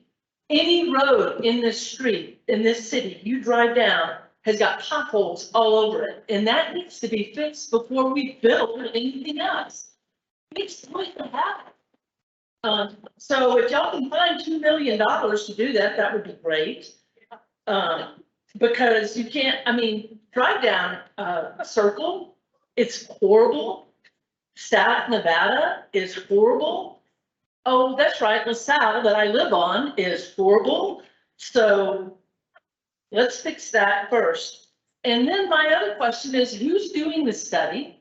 And how is that company being chosen? And what input are they going to get? Are they going to be sitting in Chicago or some other city on a computer doing a study about streets that they don't know anything about? Are they going to come out and actually walk around and look at what does it look like? And people have talked about the Rock Island Trail. I watch families every day going down that trail. I am thankful when I see that because parents are interacting with their children instead of them all looking at computers and smartphones. So doing anything to destroy a trail is a problem in my mind. This isn't about engineering. It's about people. It's about people's lives. And I'm asking that y'all take the money from this study and use it to fix what we have and use common sense and recognize that destroying neighborhoods is a bad idea to save 5 minutes to get to the interstate. Thank you.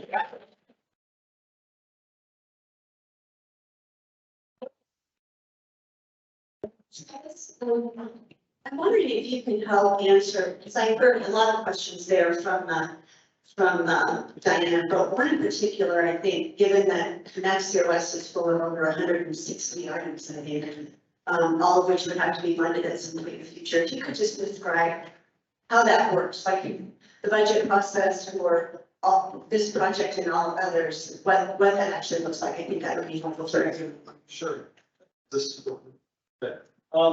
So again, this is a transformation master plan, a 20-year document. This is a master plan saying, you know what, the city of Colorado Springs should look at these areas. There's liabilities, there's strengths, there's things that are coming up in 15 years. We talked about electric vehicles, we talked about increasing modes of modality, all that, you know, needs to be considered. So this is simply a transportation master plan saying, hey, city, looking on the horizon over the next 20 years, 15 to 20 years, this is what you need to be thinking about. Here are the liabilities. Here's what we've heard from citizens. And again, I mentioned that most of the time spent on ConnectCOS has been in meetings such as this, all around the city, hearing from your fellow citizens on issues and things that they're working, things that they want us to look at. So there's no funding.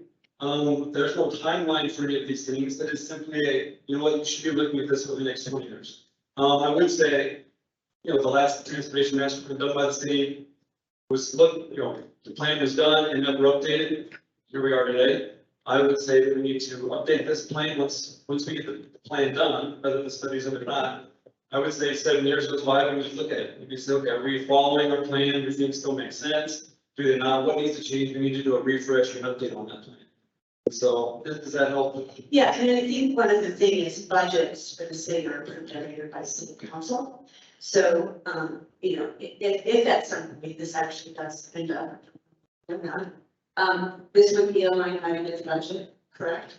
Yeah, again, there's no funding identified. This is the big thing. Like I was saying, we need to look at these things over these 20 years. We would need to come to city council, you know, include that in some budget document somewhere to say this, you know, okay, we're gonna go forward with this study, or we're gonna, you know, all the suggested things we look at, 160 plus or minus things that we look at, but all need to be funded through the general fund or a PPRTA 4 authorization, you know, whatever the case may be. There's no funding for any of those identified in the CPA master plan saying, well, the next 20 years, you need to look at these things.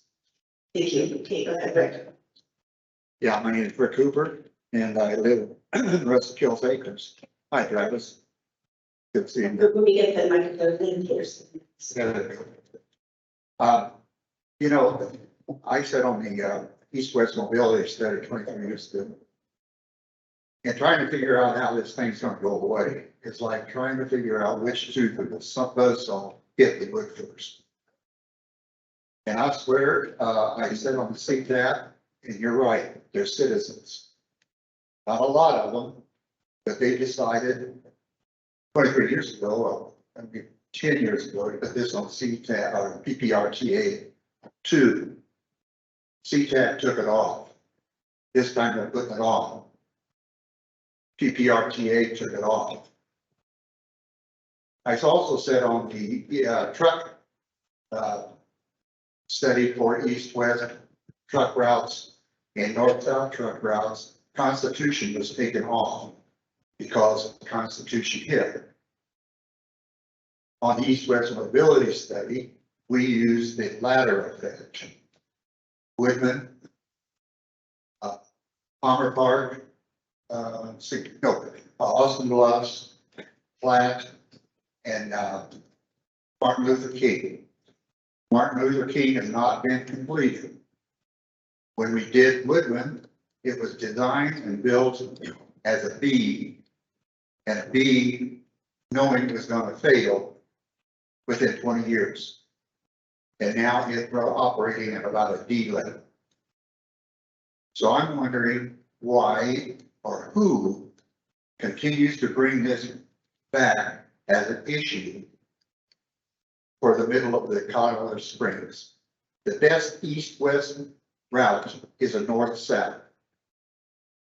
If you want to take care of the east-west, get Powers Boulevard finished. What happened this time? Where did Powers Boulevard end up on the PPRTA? On the B list. So there's no real interest in mobility in the city.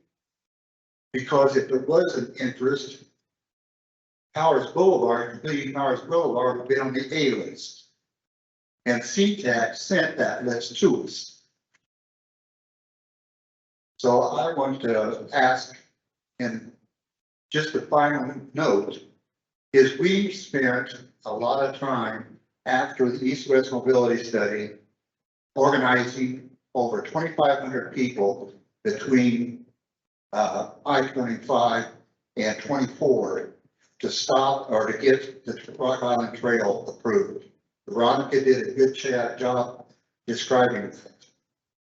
What we did was we got the trail and we got it to where it was protected from any natural vote except from the population. Then we went and we got the outsides protected as open spaces. So that's protected by vote.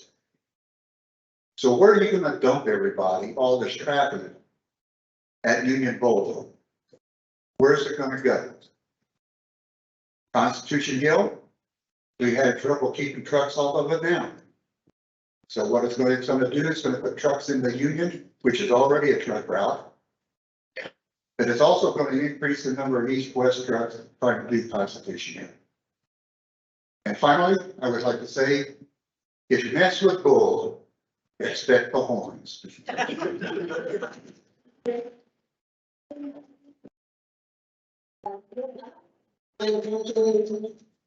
are you here? Lynn Peters, no, she's not gonna speak, okay. And Linda Yost is next, after Linda Yost is Clark. After Valley is Marilyn Sherman.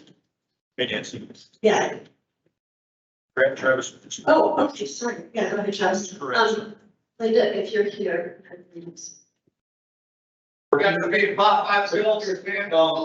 Just real quick, to Rick's comments and later to Phil's comments, actually, the Powers North connection is going to be the second project started on the 50 experience.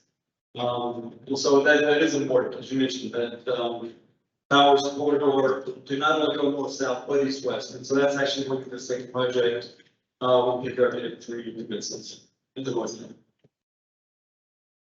Thanks. Okay, you are next, Linda, then Sally Clark, and then Marilyn Sherman.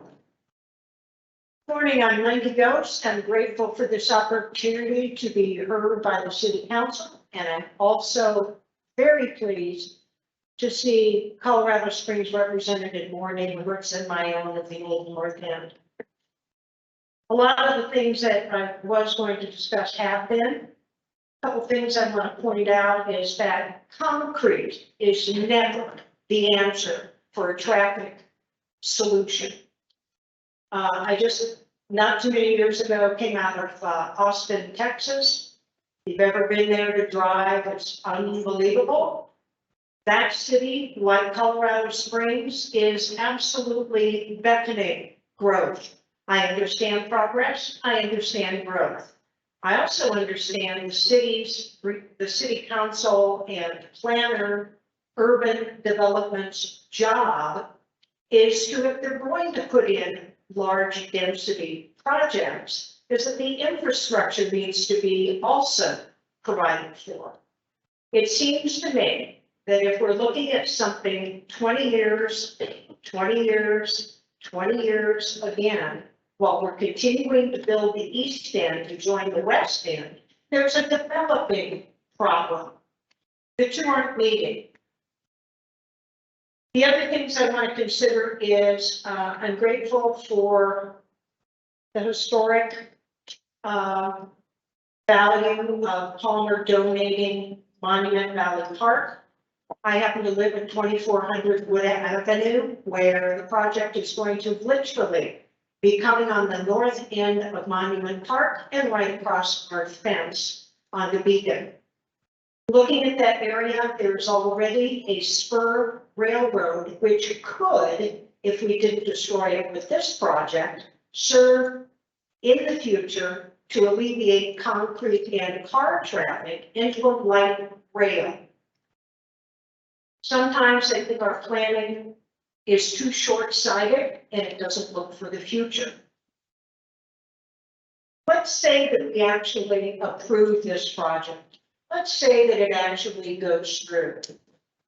Am I the only person that travels on I-25 that already knows the largest bottleneck of traffic is from Cimarron to Garden of the Gods / Austin Bluffs? This project is done that much more product, that much more traffic, exactly in the dead center of that. So even if it went through to alleviate the problem out east, you are creating a brand new problem on I-25. I'm not an engineer. I'm not a city planner, but it is very short-sighted for a Band-Aid, because it has been explained, solution.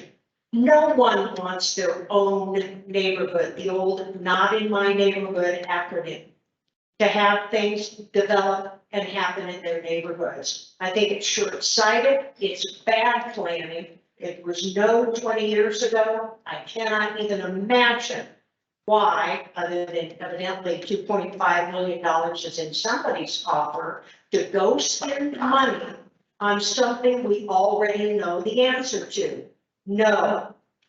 And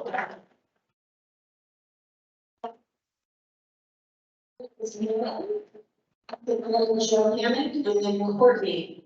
That's all I have so far listed. So if you're wanting to speak, we have about 4 votes. If you want to speak Go to, Still just outside. if the list is outside, go sign up. Go ahead. Well, good morning, everyone. City council members, thank you for being here and staying for the discussion, and those who might be in the audience and those candidates who might be in the audience too. Thank you for being here. Groundhog Day was just a few days ago, and I feel like we're in a loop. Veronica, Rick, John, Dutch, Judith, others who were around. I'm Sally Clark, and I was on city council when the first East-West mobility study came out. We had spent $500,000 on that study. You may remember Margaret Radford was a council member at the time and was one of the big opponents of the fact that they were concerned about East-West mobility and the effects on the Constitution and the expressway discussions. One quote that comes to mind is, "Those who cannot remember the past are condemned to repeat it." And again, it seems like we're in this time loop that this keeps coming up again and again and again. I wanted to say that I think what's important, and I have yet to see it, is the old study.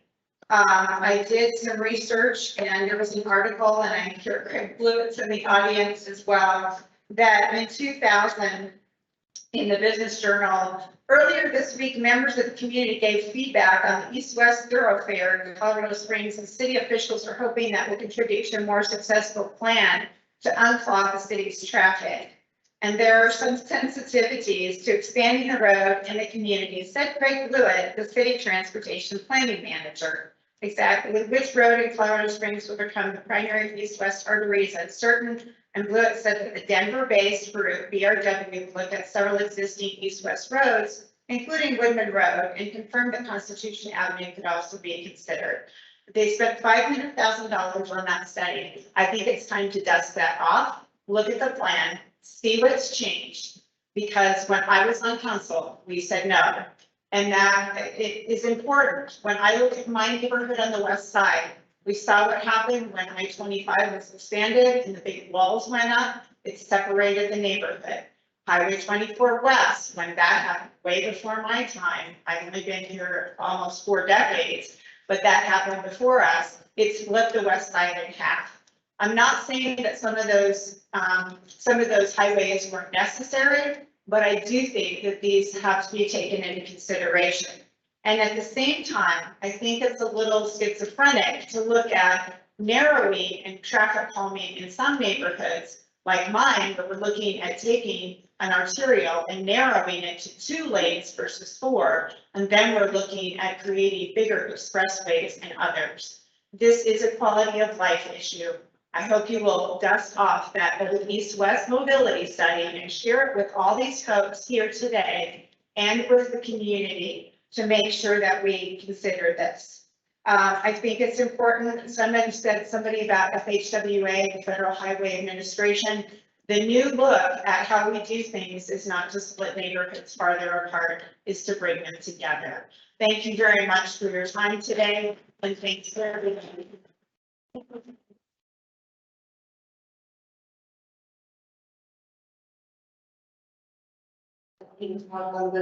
Go ahead, look like you wanted to say something. Yeah, sorry. Real quick. Thank you, Sally, I appreciate that. And this came up last fall of it. I went back and looked too, because I said, well, is this the issue? Did the community put this to bed 20 years ago? And why are we looking at it? I went back and looked. And the ordinance is from 2002, ordinance is 120 from 2002. And I'm paraphrasing. But what council decided back then was just don't do anything with Constitution for 20 years. So it just kicked the can down the road and said, don't do anything for 20 years. And so I went back and looked at it myself because, the goal was not to ever, make several hundred people mad. It was really trying to, do what we can, do the best we can to address the concerns they shared to us by the entire city, all of the citizens. And so I did go back and look at that. And, so yeah, ordinance number 120 from 2002. Basically just said nobody's in the Constitution for 20 years. Do we have that study somewhere?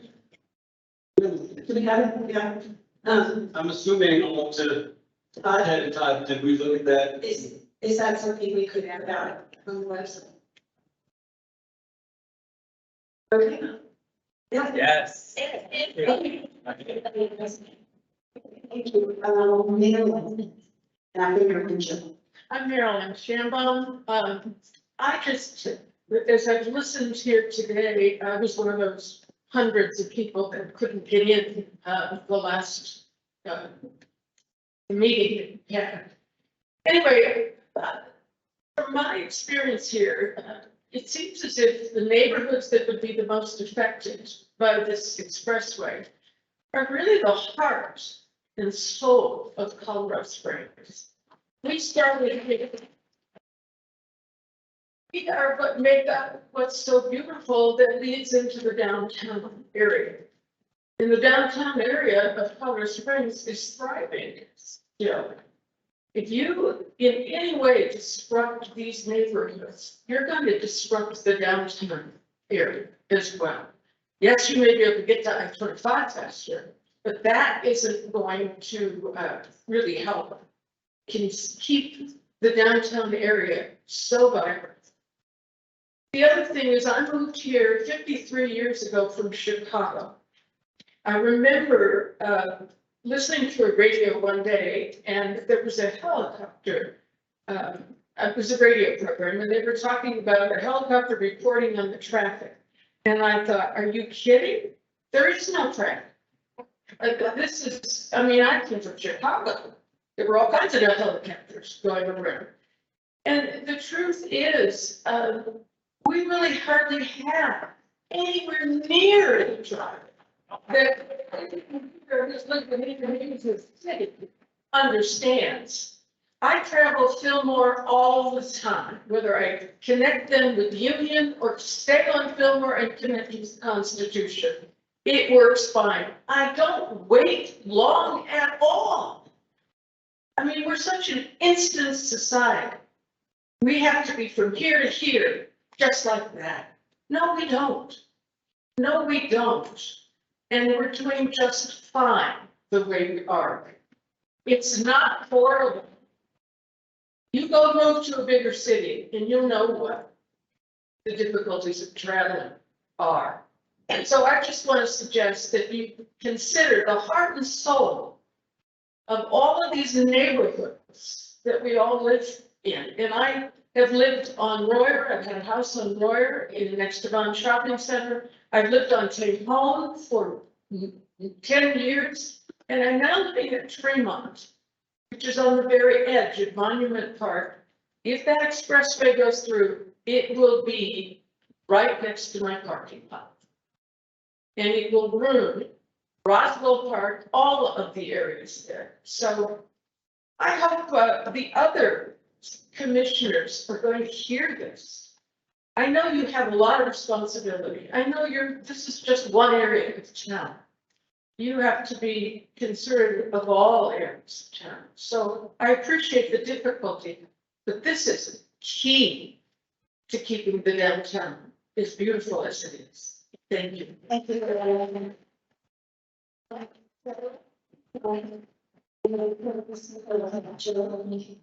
Joe, are you still here? Yes, I'm still here. Oh, super, there you go. And Courtney's the chorus after Joe and then Max Ferguson.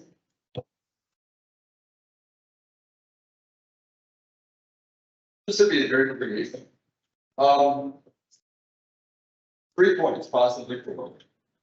We know that all politics are local. Point number 2. This issue is about the most local politics I've ever seen in Colorado Springs. Amen. The meeting on January 21st, the meeting today, I'll bet you it's got to be near a record. I'll bet you it's got to be near a record.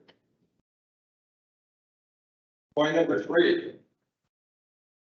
I doubt if any elected or appointed officials involved in this whole endeavor are likely to lose their jobs or positions by opposing this particular issue. The alternative is perhaps other ones. Point number 4. This is fundamentally a problem that we usually think of as occurring only on a national level. We hear criticism of the administrative state, right? As opposed to elected government.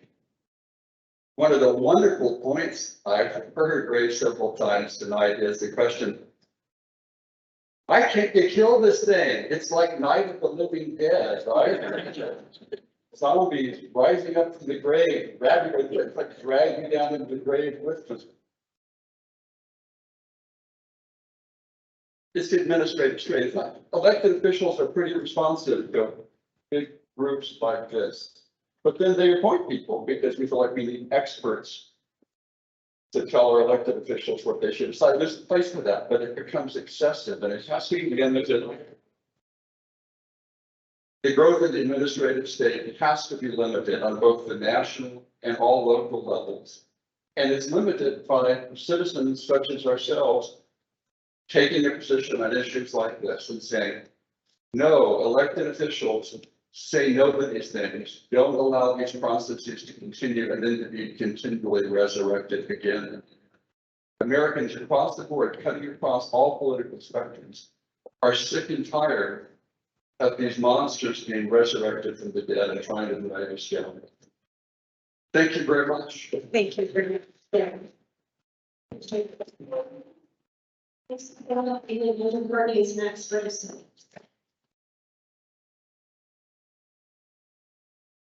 Hello, I'm Courtney Sikora. I am a West Side native. So growing up in this town, my goal was always to live in the Old North End. At 23, I could not afford a beautiful two-story on Wood Avenue or Cascades, but I could afford to live in Patty Jewett neighborhood. Like my neighbors, though I only have 30 years in this town so far, I hope to buy and die where I choose. What the Old North End and surrounding neighborhoods have that make it so special and is not something that can be made. It's time. Something that would take longer than anyone currently living here has to watch it rebuild itself if it's broken. If we don't protect our history, what do we have to stand for? This is a perfect opportunity to take the time to do something different and make a mark on the map as not only an up-and-coming city, but an innovative one. It is clear that this is a continuous issue that every couple of decades rears its ugly head. Instead of spending our hard-earned taxpayer dollars in a study that everyone directly impacted by is completely against, why don't we take this opportunity to make it a service learning project and team up with our local and state universities and colleges with their design and engineering schools and get some fresh ideas on the table. Some ideas that may look at the next 50 to 100 years, not a 3 to 10 year solution. Let's take this chance to make a difference, not another I-80 truck route through the heart and soul of our town.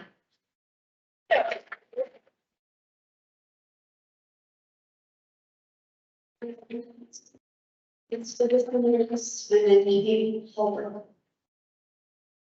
After King is John.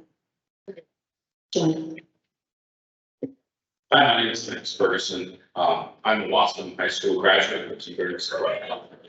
I was born in Hospital in 1980. I also attended Horace Mann. I cannot fathom the idea of being on the track team at Horace Mann, trying to run your heart out and having a 4 or 6 or however many lanes running right next to the track. It boggles the mind. I just want to make a couple of points. I want to reiterate there was something that, not sure the name of the person who said this. I currently work with Colorado Sales Manager just over 2-9 months. That's a route sales job. I drive this city every day of the week and have done for the last 4 years.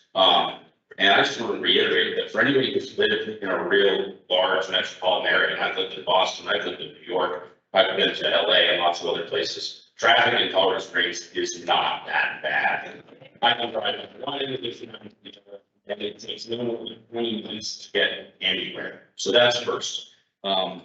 Secondly, reiterating the impact on the neighborhoods surrounding this potential plan that the study is considering. Catastrophic. It's a bad idea. I agree.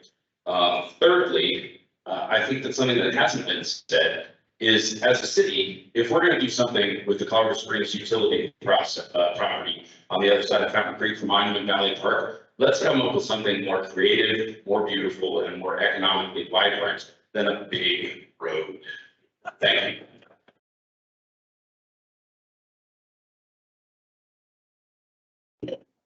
Let people know if you don't know about their philosophy plan.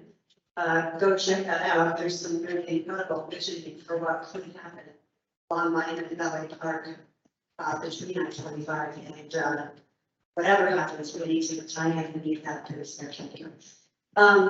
Kate, come on, great. And after Kate is John Fleury.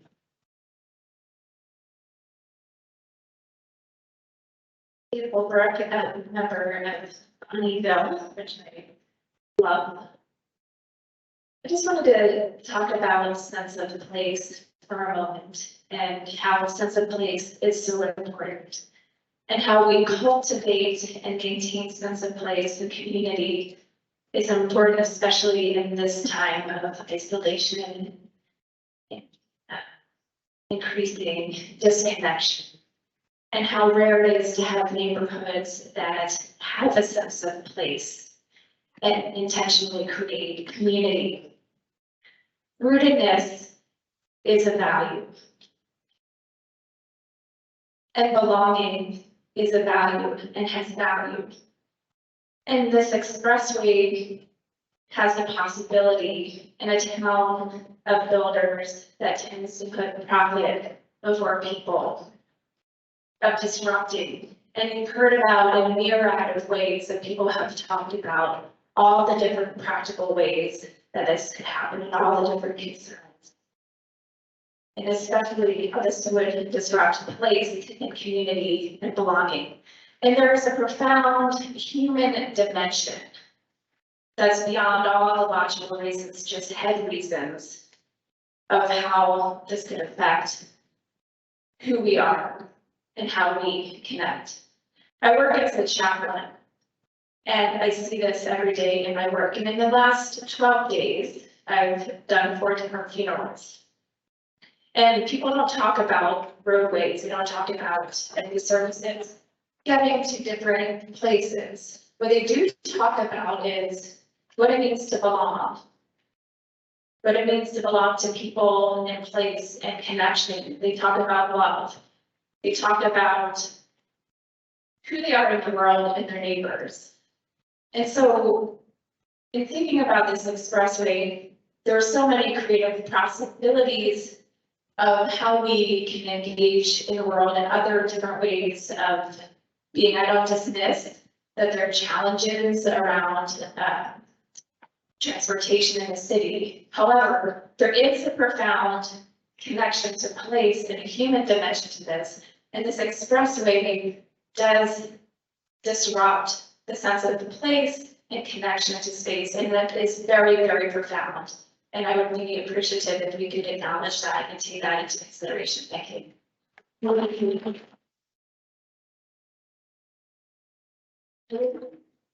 it to Pam. Dawn is next. After Tim is Rob. Well, thanks for having me. My name is John Fleury. I live on the old north end. The Rock Island Trail abuts my property, so it's directly affecting my wife. I don't really, everybody said everything here way more eloquently than I'm ever gonna say it, so I'm just gonna cut to a common question. Earlier, I believe Travis said something about the expansion, Constitution expansion, is probably not financially viable. Why then are we putting money into deciding if we want to do it or if we should do it or not? It's almost like it's being like, I think almost everybody here agrees that Fillmore, finding Fillmore, doing something about Fillmore is probably a better option. It's almost like we're not going to do the Fillmore project assessment unless we also do the Constitution. And it's almost like it's being, like Fillmore is being held hostage by this Constitution thing because it's all bundled together. How much would it be to just do a feasibility study on improving Fillmore and drop this whole Constitution expansion thing altogether?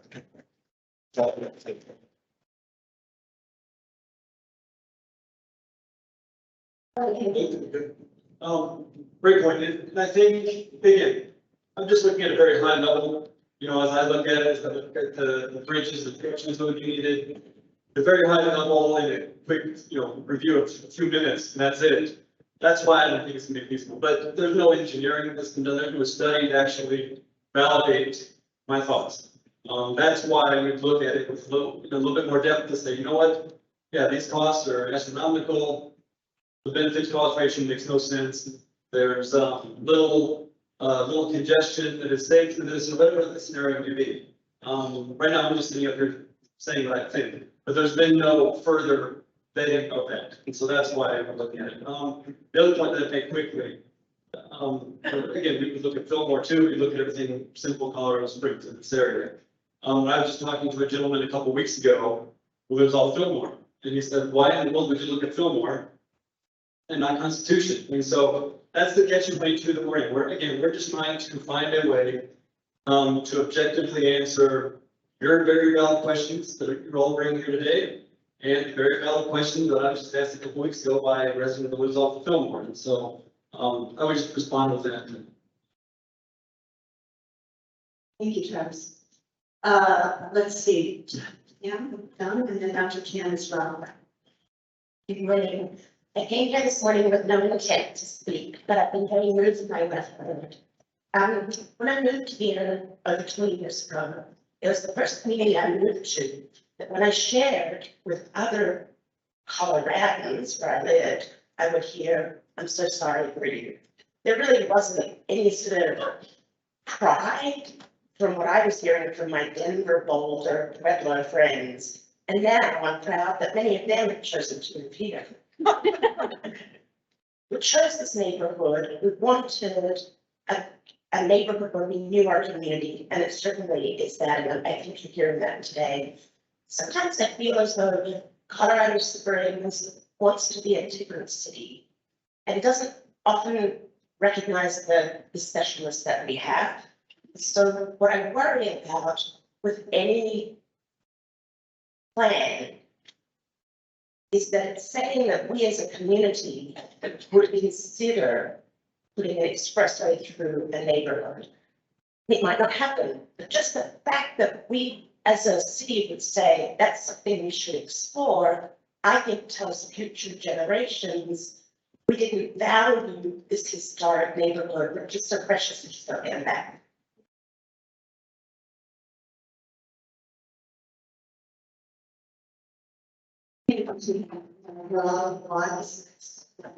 Carlson, Chris, Mike, you're up last. So we're coming down to home stretch, there's so much time if you want. Go ahead. My name is Rob Vaught. I live in the Patty Stewart neighborhood in Jackson. I have kind of a unique perspective. I went to school here at CC in the 70s, and then 74 to 78. So I saw that neighborhood then, and that's what's so nice about the old North End. And a lot of the neighborhoods really close in, it hasn't changed at all, in 100 years. And I lived in Denver before this, and in Denver, there's spray box going all over the neighborhoods. In every neighborhood in Denver, there's spray box, and it just ruins the neighborhood. And I don't know if people realize how lucky they are that it's not happening here. And another unique perspective I have, I think I see moving here from Denver, in the Springs, it seems like it's almost two cities here. One city is the core city and the west side, and the other city is the whole north and east sprawl. And it's almost like two cities. And I think, in some ways, I went to a meeting a few weeks ago and someone said, well, why should our neighborhood have to pay and suffer for all the sprawl that the city has allowed to happen for decades out there?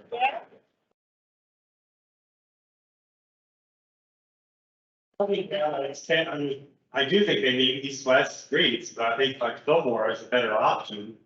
And I didn't realize, I don't know why Fillmore doesn't just go straight east. I don't know why it turns into a circle. I do think we need more east-west streets, but that should be addressed east of us, not in our neighborhood. Thank you. Thank you. Carlson, you're up, and after Glenn is Chris Mike. After Chris Mike is Mike Ferguson. Mike is Captain. Hey, everybody. My name is Glenn Carlson, and I definitely want to thank Councilman Hedgerow, Councilman Donaldson, Travis, and his team for putting on this public forum. It's great dialogue. It's always a constructive best way to do this. Yes, I will say that I am running for city council and I can feel your eye rolls behind me right now thinking, oh gosh, here we go. But I live just on the other side of the highway from you guys, in Mountain Shadows, and many of you have probably heard of the big 24 project. It's contentious, it's a lot of apartments right into the gateway of the gem of Colorado Springs, which is Garden of the Gods. And so we've been against it for quite a while, right? And you know, it's similar but also dissimilar, right? But you guys have I don't want to call it a battle, right? Because Travis has an issue that his team is trying to figure out. They're wanting to work with you guys to do it. But I just wanted to say, keep up the public engagement. I went to the last meeting. I was stuck out the back door because I couldn't get in, and it made me feel so good that you guys were doing that and I could not get in. And so, you know, so my advice after our years-long battle so far with the 24 project is to stay positive, stay constructive, stay factual, work with Travis and the city and the team. But most importantly, stay neighbors and fight for your guys' neighborhoods, because you know, when I bring visitors to Colorado Springs, I don't drive around and say, look at the economy, or look at this giant, beautiful bridge we built. I take them to Garden of the Gods. I take them to the old North End and I point out some, you know, 1,800-year-old trees. And so that's what's important. That's what gives us an identity as a city and my hometown. And so again, thank you guys. I appreciate it. Keep up the good work. I'll pull down and invite Ferguson if you would be ready after that. And then Kat Karen.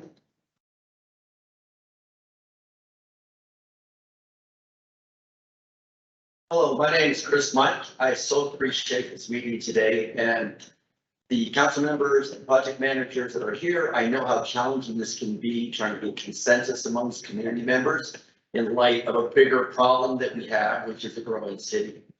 That being said, my biggest concern about this project proposal is that we are looking at cutting through an existing neighborhood that has extraordinary value, as I think exhibited for the last two meetings here. I don't mean to overstate the obvious, but if I didn't state that, I don't think we'll ever realize really how important that is. We don't need to go on tangents beyond that and create imaginary situations where we're going to create the best of solution. What I'm engaged with, what I want to be a part of here is my advocacy for my neighborhood. I've lived in my neighborhood in Patty Jewett for the last 43 years. I've had 3 different homes in that neighborhood in the last 43 years. Not because I'm trying to flip homes and get wealthy, but because I'm always trying to find the best ideal situation for our growing family. Want real emphasis on the fact that we wanted to stay in the neighborhood. What do we like about the neighborhood? It's quiet, it's civility, it's historic nature. The amount of people that want to be in our neighborhood itself is vast. There's usually more people that want to be in that neighborhood than can fit in. And we've heard the buy until you die mantra. That's how we feel, and that's what we've seen.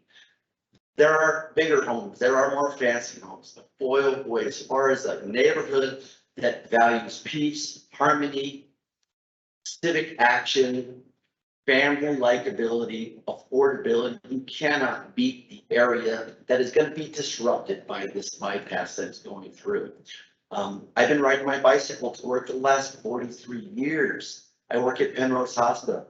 I've heard it said, well, the reason you ride your bike every day is because you work at Penrose Hospital, and how close and convenient is that? And I say, well, I get your position on that, but what you really need to know is my position. The reason I live in the neighborhood is so I have access to that quality of life, as so many people in our neighborhood do. Another thing that I want to note is that as appreciative as I am of all the civility that is here, but it is the way that we conduct government business. Thank you for everybody to be civil, kind, and have input. I am aware that there are very many people with voices that are unheard today because they're too shy to be in an event like this, or too apathetic to be in an event like this, or not courageous enough because they never know if their voice is really gonna be heard. They feel as though it's a David versus Goliath situation. And that's a problem that we have out there. What I want to make sure that we are aware of is that those voices are out there. We don't need just 200 people today to speak, to take a collective understanding of the situation. I think that's everything. You're all intelligent people that know what neighborhoods are feeling and that there are a lot of people that are not being heard. So I appreciate you listening to me, and I say, please do not extend Constitution to our neighborhoods. Thank you.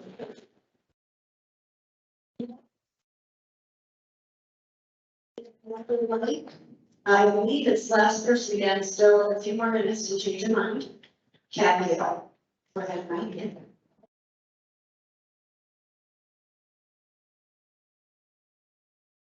Hello, thank you for this opportunity. I, like others, I wasn't planning to say anything today, but I feel compelled to do so. First of all, my wife and I, we've lived here 26 years. We live in Bonneville, Franklin, 3/10 of a mile away from this proposed corridor extension of the Constitution. We just retired. Our house is all ready for old age. We did convert our bath into a shower. We plan to live here. And you know, when we first moved here, where we bought, where we live is such a charming place in town. And there, as you look at it, honestly, there's no other places like that as you see in the spring. And what I wanted to say as well is I've tried to keep an open mind on this, understanding the pressures throughout the city for east-west corridor, et cetera. But I can't help but look at it. A lot of times, I'm a retired educator. If there was something controversial, we look at it in terms of best hopes and worst fears. And all I can tell you is what my worst fears are, okay? I'm not saying this is what these are my worst fears, is that there'll just be noise, fumes, heavy traffic 7 days a week, going through these neighborhoods that don't have that right now. Those homes will lose value, they'll turn into rentals. Vacant homes, they'll be decay, and then that rot, so to speak, will spread throughout the neighborhood, and the charm of these neighborhoods will be lost forever. And then beyond that, my fears continue to be that, all right, then all those homes get bought up for pennies on the dollar, replaced with God knows what. I don't know if they'll turn it into another Fillmore or what the heck would go there, but these neighborhoods would be destroyed. They just would. There's no way around it. I'm also concerned, and I can even say at this last meeting, I was one of the few that said, okay, let's have the study. But since then, my fear on that is if you spend $2.5 million on a study, won't there be a lot of pressure to do something? You guys spent $2.5 million on study and you're going to do nothing? I'm not concerned with that too. I think it's a real, that's just another fear. And in terms of best hopes, I can't think of any best hopes except to run the outfit. And I just don't want to see it become something, you know, tough to announce for you. This is progress. This is what we got to do. Too bad for you guys, because the city is going to lose something forever that doesn't exist anywhere else. And then finally,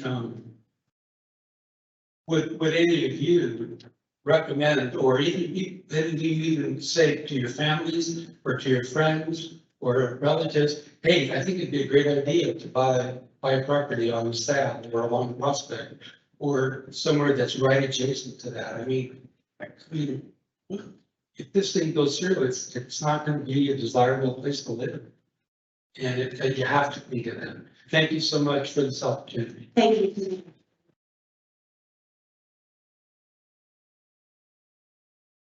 After Kat, Venus. She's now. Hello, I'm Kat Dale. I was part of fighting the amphitheater up in the northern part of Colorado Springs when all of the neighbors were against it. but the developers were for it, and so was city council.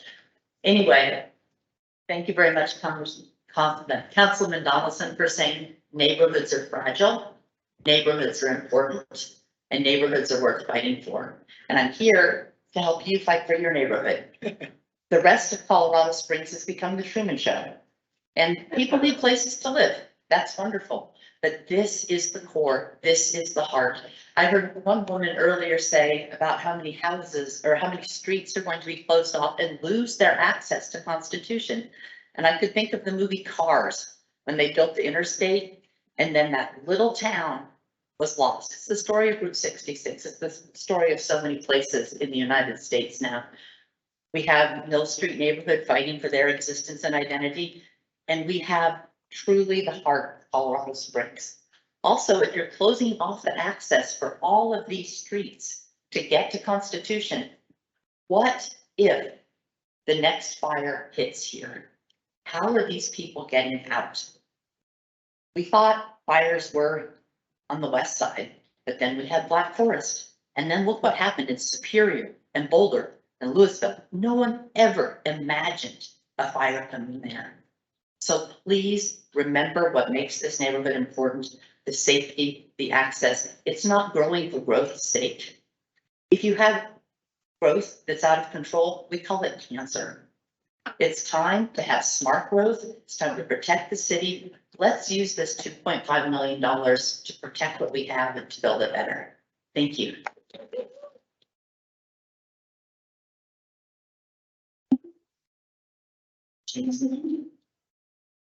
And after Cheeseman is Jackie Butter.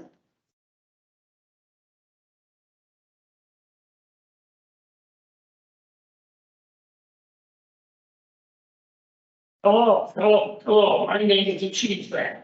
I've lived on Beach Circle for 43 years. Now, what I see happening is if this thing is completed, goes through, you're gonna have a lot more bad guys coming through the neighborhood, robbing a house, taking vehicles.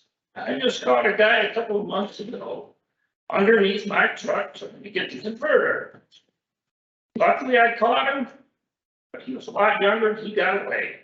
It still cost me $150 to get that thing welded on.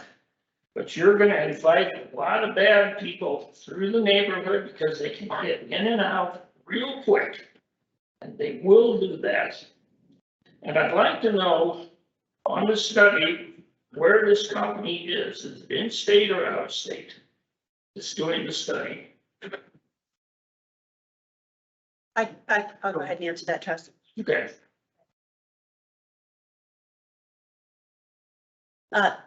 It has to be just because there's study hasn't been approved yet. Okay. So we don't know. If it's approved, I bet it would be from out of state because then they would give you the answers that you want.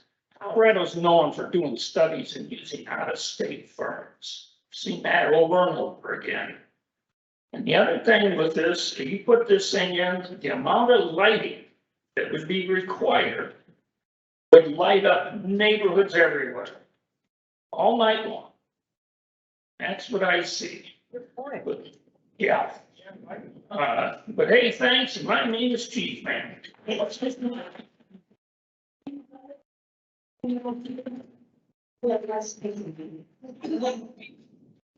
Yeah, go ahead and come on down. Yeah. Hi, everyone. So I also wasn't planning on speaking today, but I ran here on the Rock Island Trail, training for a race soon. And figured, why would I drive? Because, you know, I just don't need to drive. And as I was sitting here, Courtney, who spoke, was one of my students in Manitou. And I was like, okay, world's conspiring here. I was born and raised in the 80907 and had the privilege of going to school up in Greeley. Moved into Manitou, worked there for a little bit, and convinced my husband we didn't need to live east of Union. We live on Yorktown now, so we're pretty close. And when I think about growing up on Corona and Caramillo, actually growing up with Councilman Hendricks' kids, working with them at Josh and John's, that when I look at this room, there's some generational gaps potentially.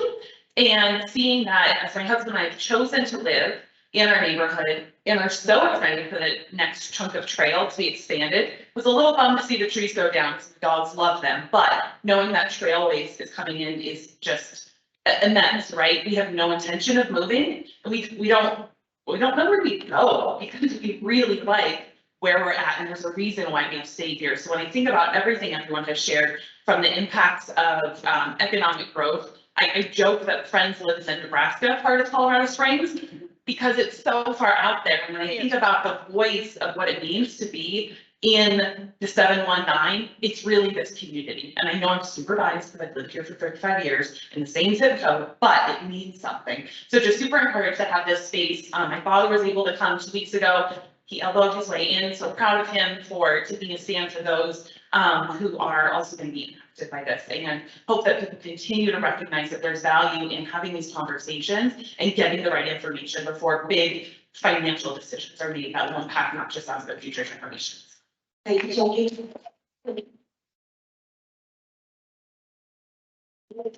So if you want to come up, if you want to announce who you are, or would you like to speak next? Okay. Hi, my name is Morgan Chavez. I actually spoke at the last meeting and I sent a follow-up email to Councilwoman Henjum, which I just wanted to read. I also sent it to Councilman Donaldson and all the other council members, and I'll share their responses with you. Ms. Henjum, I'm sure hope the feedback today given at Town Hall is taken into serious consideration by the City Planning Department, and this issue is put to rest permanently. I don't think the city has an east-west mobility issue, especially in regards to access to I-25. I think the city has an expansion issue. I don't think the city council planned well to prevent sprawl and give residents travel options that nearly all big cities have. The bus routes in the city are terrible. It would take me nearly an hour by bus to get downtown from my house, 3 blocks from Watson High School, where I can walk there in 80 minutes. When walking is only slightly faster than the bus, you have to see a problem with them. I would like to reiterate one of the most important points I heard today. People from the east side of town aren't lacking access to I-25. They won't use a new central access point at Fontanero. If you live east or near Powers and you need to go north on I-25, you access it by taking Powers to Woodman or Interquest. And those going south on I-25 had access to Powers on the MLK bypass. They won't utilize a central access road to get to the interstate. It doesn't make any sense for someone who lives east of Powers to access the interstate by driving through the entire middle of the city. I also don't see how the road would not directly impact Stratton and Mann schools and the schools directly on Constitution, but further east. Certainly it would be more dangerous for kids to be playing next to a gigantic road. And having done school drop-off there for the past 12 years, I can unequivocally tell you that it would make that an unmitigated nightmare. I also don't feel the scope of the feasibility study is taking neighborhoods east of Union, but still along Constitution, into consideration. Constitution isn't wide enough to handle more traffic. At least twice a day, I turn onto my street as a left from Constitution, and I'm taking my life in my hands every time I do. The current speed limit on Constitution is a mere suggestion to most people, and when you combine that with the narrowness of the road, most cars are using half of the turn lane to travel on, and when I'm in the turn lane to turn, it is very dangerous. The city recently changed the lane configuration for Constitution between Union and Paseo to eliminate a turn lane, and the road all the way to Academy is just as narrow but forced to accommodate a turn lane. It is stated in the meeting there will be no changes to Constitution east of Union, but the current road will not support increased traffic. I feel like examining how to fix Fillmore and making adjustments to the intersection of Constitution and Circle to accommodate the cars going east to west or west to east would be a better solution. As I stated in the town hall, I do not believe it is right to force the residents of the central and west side of the city to accept diminishing the quality of their homes, neighborhoods, community schools, and green spaces to give a temporary convenience to the east side residents. The city should have managed this better instead of giving in to the developers every whim. Your lack of planning does not make it our emergency. I encourage you to do everything in your power to ensure the communities of District 5 are not sacrificed for an extremely expensive and sure to be temporary solution to a problem created by overzealous developers and the city council members in their pockets. The responses I received, I've emailed every single member of city council. Dave Donaldson responded that he will not support it. Nancy Hensham responded and wishy-washed her way through her email. Tom Strand noted my concerns and said they were thoughtful and well stated and did not give a position, and the rest of city council did not respond. Thank you. Say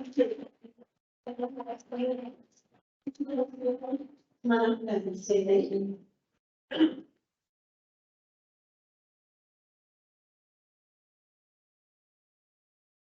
My name's Kathy Dean. I live on Mead, about 5 houses from Constitution.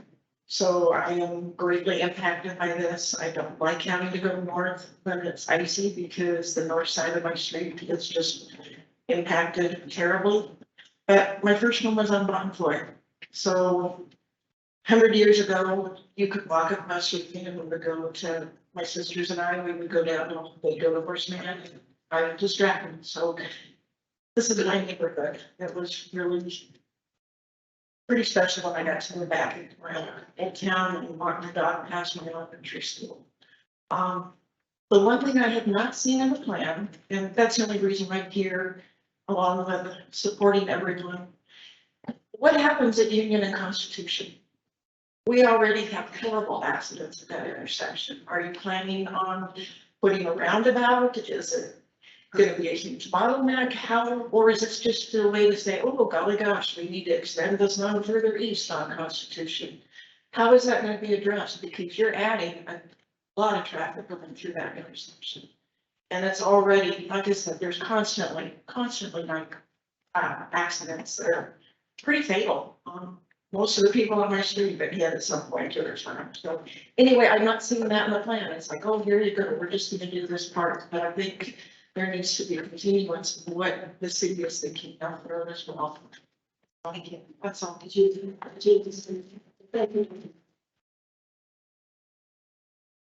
It's part of the study. Would be part of the study, so there's no. Yes, ma'am. Yes, please, of course, not, if you just say that.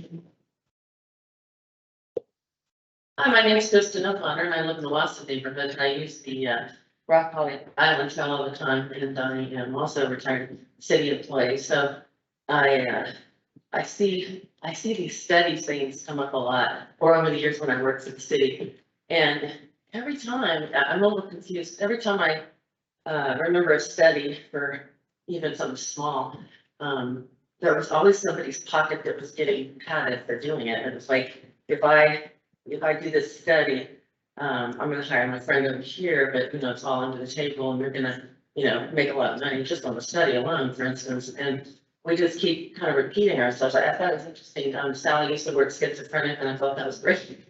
Because I'm thinking, like you said, dust off the old study. $2.5 million, I'm sure is a, you know, pocket change when it comes to building roads and doing all of that, but, you know, I look at, you know, I ride the Rock Island Trail and bicycle, and I think of things like, the bike lane thing that went on, and now we got all these roads that are narrowed down drastically, like gone from, you know, 2 or 4 lanes to 1 lane either way.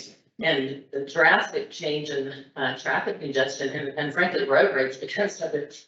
And I'm thinking, okay, so we're gonna shrink all these other roads that, create this traffic congestion, but we're gonna spend all this money to make this thoroughfare from, you know, through our neighborhoods and stuff. And I was thinking, well, that just is so illogical. It's the schizophrenic thing. I'm thinking, well, great, we have all these bike lanes, but I don't know about you, but I never see hardly anyone riding them.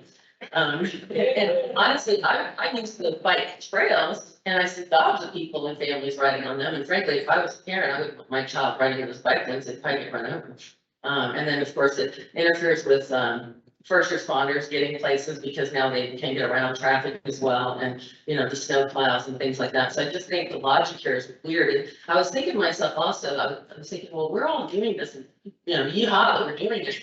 But I mean, okay, so we all talk and we say all of our opinions and everything, and then who's pushing this through and who's gonna make the decision if they're gonna spend this $2.5 million? I mean, we're clearly against it, but it doesn't. I'm not getting where our say matters. I mean, are we, Because you guys don't, well, we're gonna decide it anyway, so, at what point would say, like, I've heard some people saying, put it to bed, put it to bed, and thinking, well, okay, so is there a process that puts it to bed, or are we just all kind of up here going, hey, don't do this, please don't do this, and y'all are deciding on it anyway, kind of thing, I don't know, I find it kind of confusing on, like the Queen said, we took it off the ballot or whatever because it wasn't popular, and yet it feels very backdoor, it feels very underhanded how it's being pushed through. I didn't know about this meeting, and if I hadn't had a friend tell me about it, I would have known, because it's not even involved.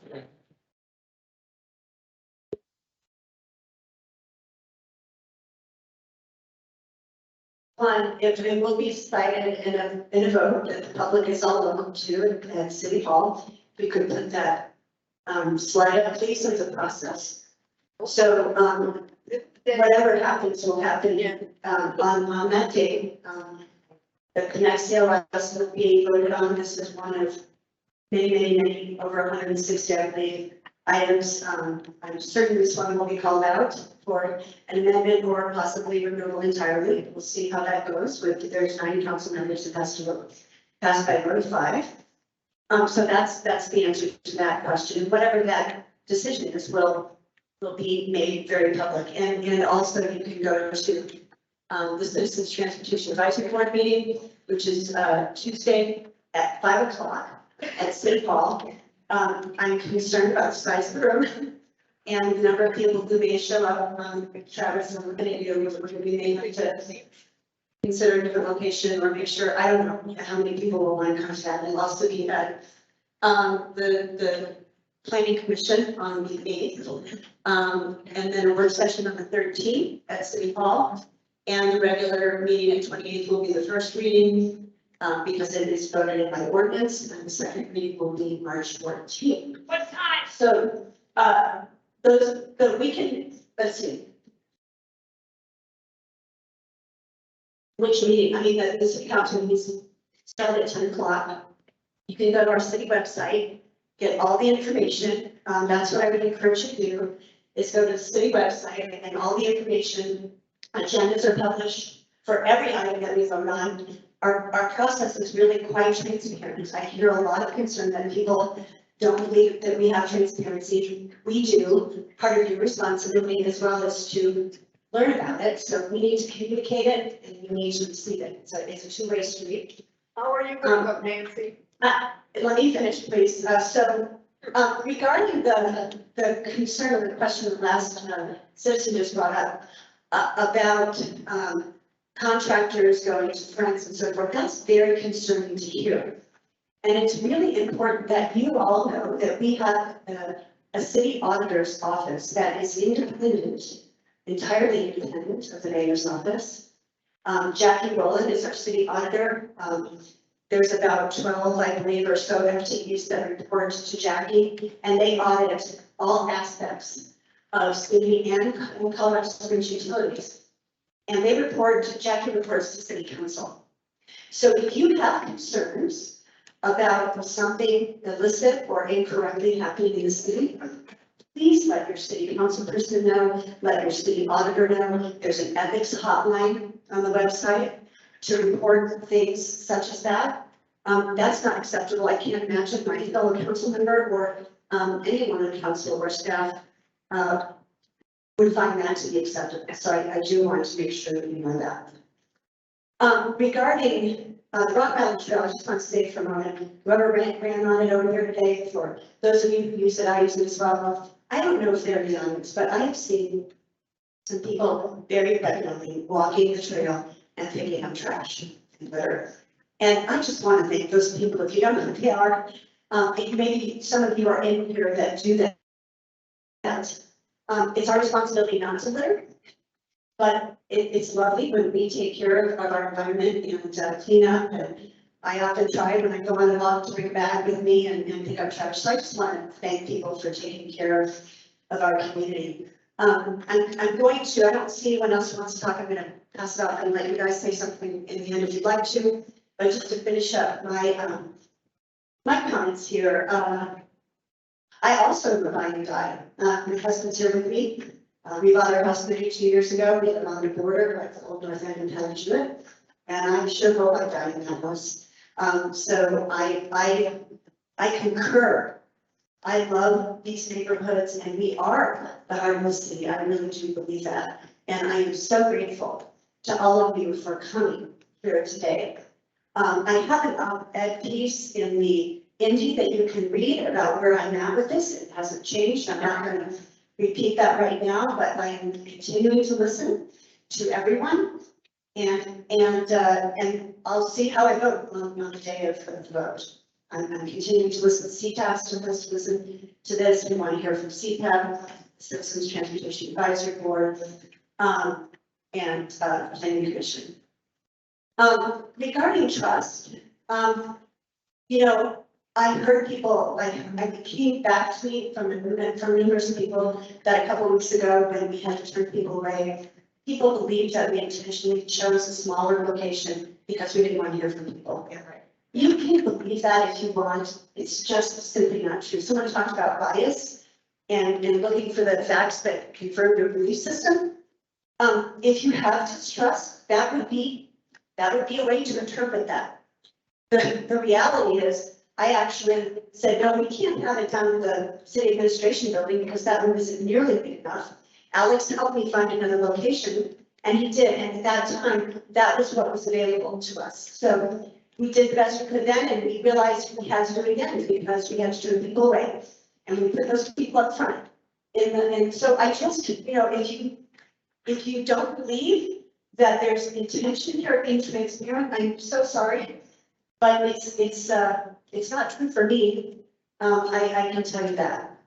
I hear certainly a lot of fear and understandable safety, pollution, destroying neighborhoods, neighborhood values. Those are very legitimate fears. And I am so gratified to see people coming out and showing their concern on a Saturday morning, spending hours in a gym to say your piece, to hear what other people have to say. It's gratifying to see how much engagement people have. There is an election coming up. Do learn about the city council people who will be coming on. There will be 3 at-large positions, 1 position for District 3, and a new mayor. We have a mayoral candidate here today, and one was here earlier. So yes, learn how they think about these challenges that you are bringing in. This is really important. And get other people to get out and vote. We have really poor turnouts at our April municipal elections. When you're voting, and I'm guessing most of the people in this room, because of your love of green space and trails and land and so forth, TOPS is on the ballot again. I do hope you will visit the extension of the TOPS that we've had. I do hope you'll vote on that. It's item 2, right? It's 2, it's item 2, TOPS. Can't remember the number. Maybe it's 1. Anyway, TOPS, T-O-P-S. Please vote yes for that because it will help create more open space and help our trails and so forth. With that, I want to thank everyone for being respectful and for listening to each other, for coming out. Please stay engaged, go to the city's website. We'll get that little study published. I have not looked at it myself. I'm looking forward to doing that. Travis or Dave, would you like to say anything to finish and then we'll let you go? Yes, first, thank you all for being here. I hear repeatedly the concerns about the annexations and Manuel's Ranch. You know, I can go back to the 80s, the mid-80s when that was done. I'm simply charged now with maintaining and being responsive to all the citizens. They're here today or where they live in Manuel's Ranch. Again, I mentioned earlier, we have 200 square miles in the city now, and we're pushing 500,000 people. There's only going to be more. If you look at projections in the future, that's going to increase the number of citizens. And so I appreciate all of you. And again, I'm just know that, you know, I'm sure being responsive to everybody. I mentioned the gentleman I spoke to, Fillmore. You know, really, I'm trying to be able to come up with a way to answer all the questions. And that's really why I am looking to stay, to be able to objectively answer those. Now, I also want to let you know, that each of you is very important and your voices are very important. I wouldn't be here today if I thought otherwise. I wouldn't have been there a couple weeks ago if I thought otherwise. And I mentioned earlier that we spent the better part of the transportation master plan in meetings such as this all over the city. And so if there's anything I can impart to you today, it is that your voices are important and they do mean something. We mean something not only to me, but the project team working on this, all of Public Works. I'm sure it means a lot to our council members as well. So I would just leave you with that. Thank you.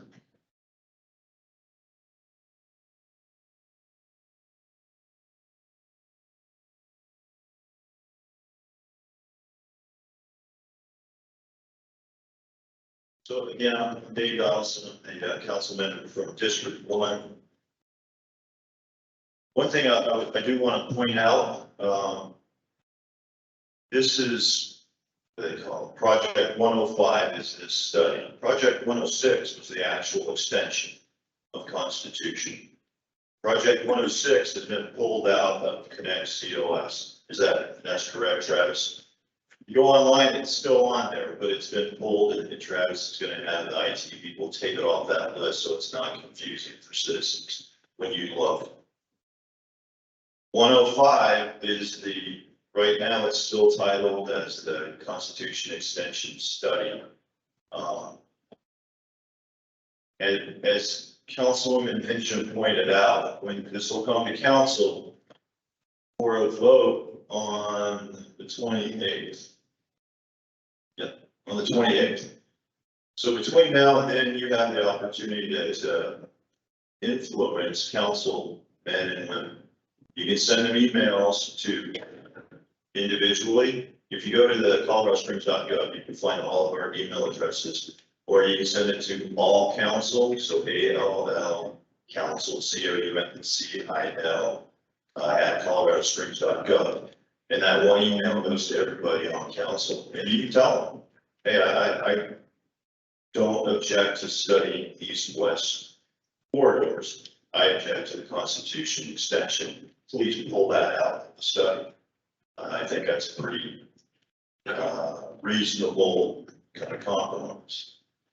Or you can say, I don't want this study at all, pull the whole thing out. So at the council session on 28th, we will vote on ConnectCOS. If we pass ConnectCOS or not, then we have to vote on it again the second time, same thing. When we vote on it that first time, I will offer an amendment to pull out the Constitution Extension Study piece of a east-west study, or if it's still called the Constitution Extension, I'll just pull, I'll offer an amendment, pull the whole thing.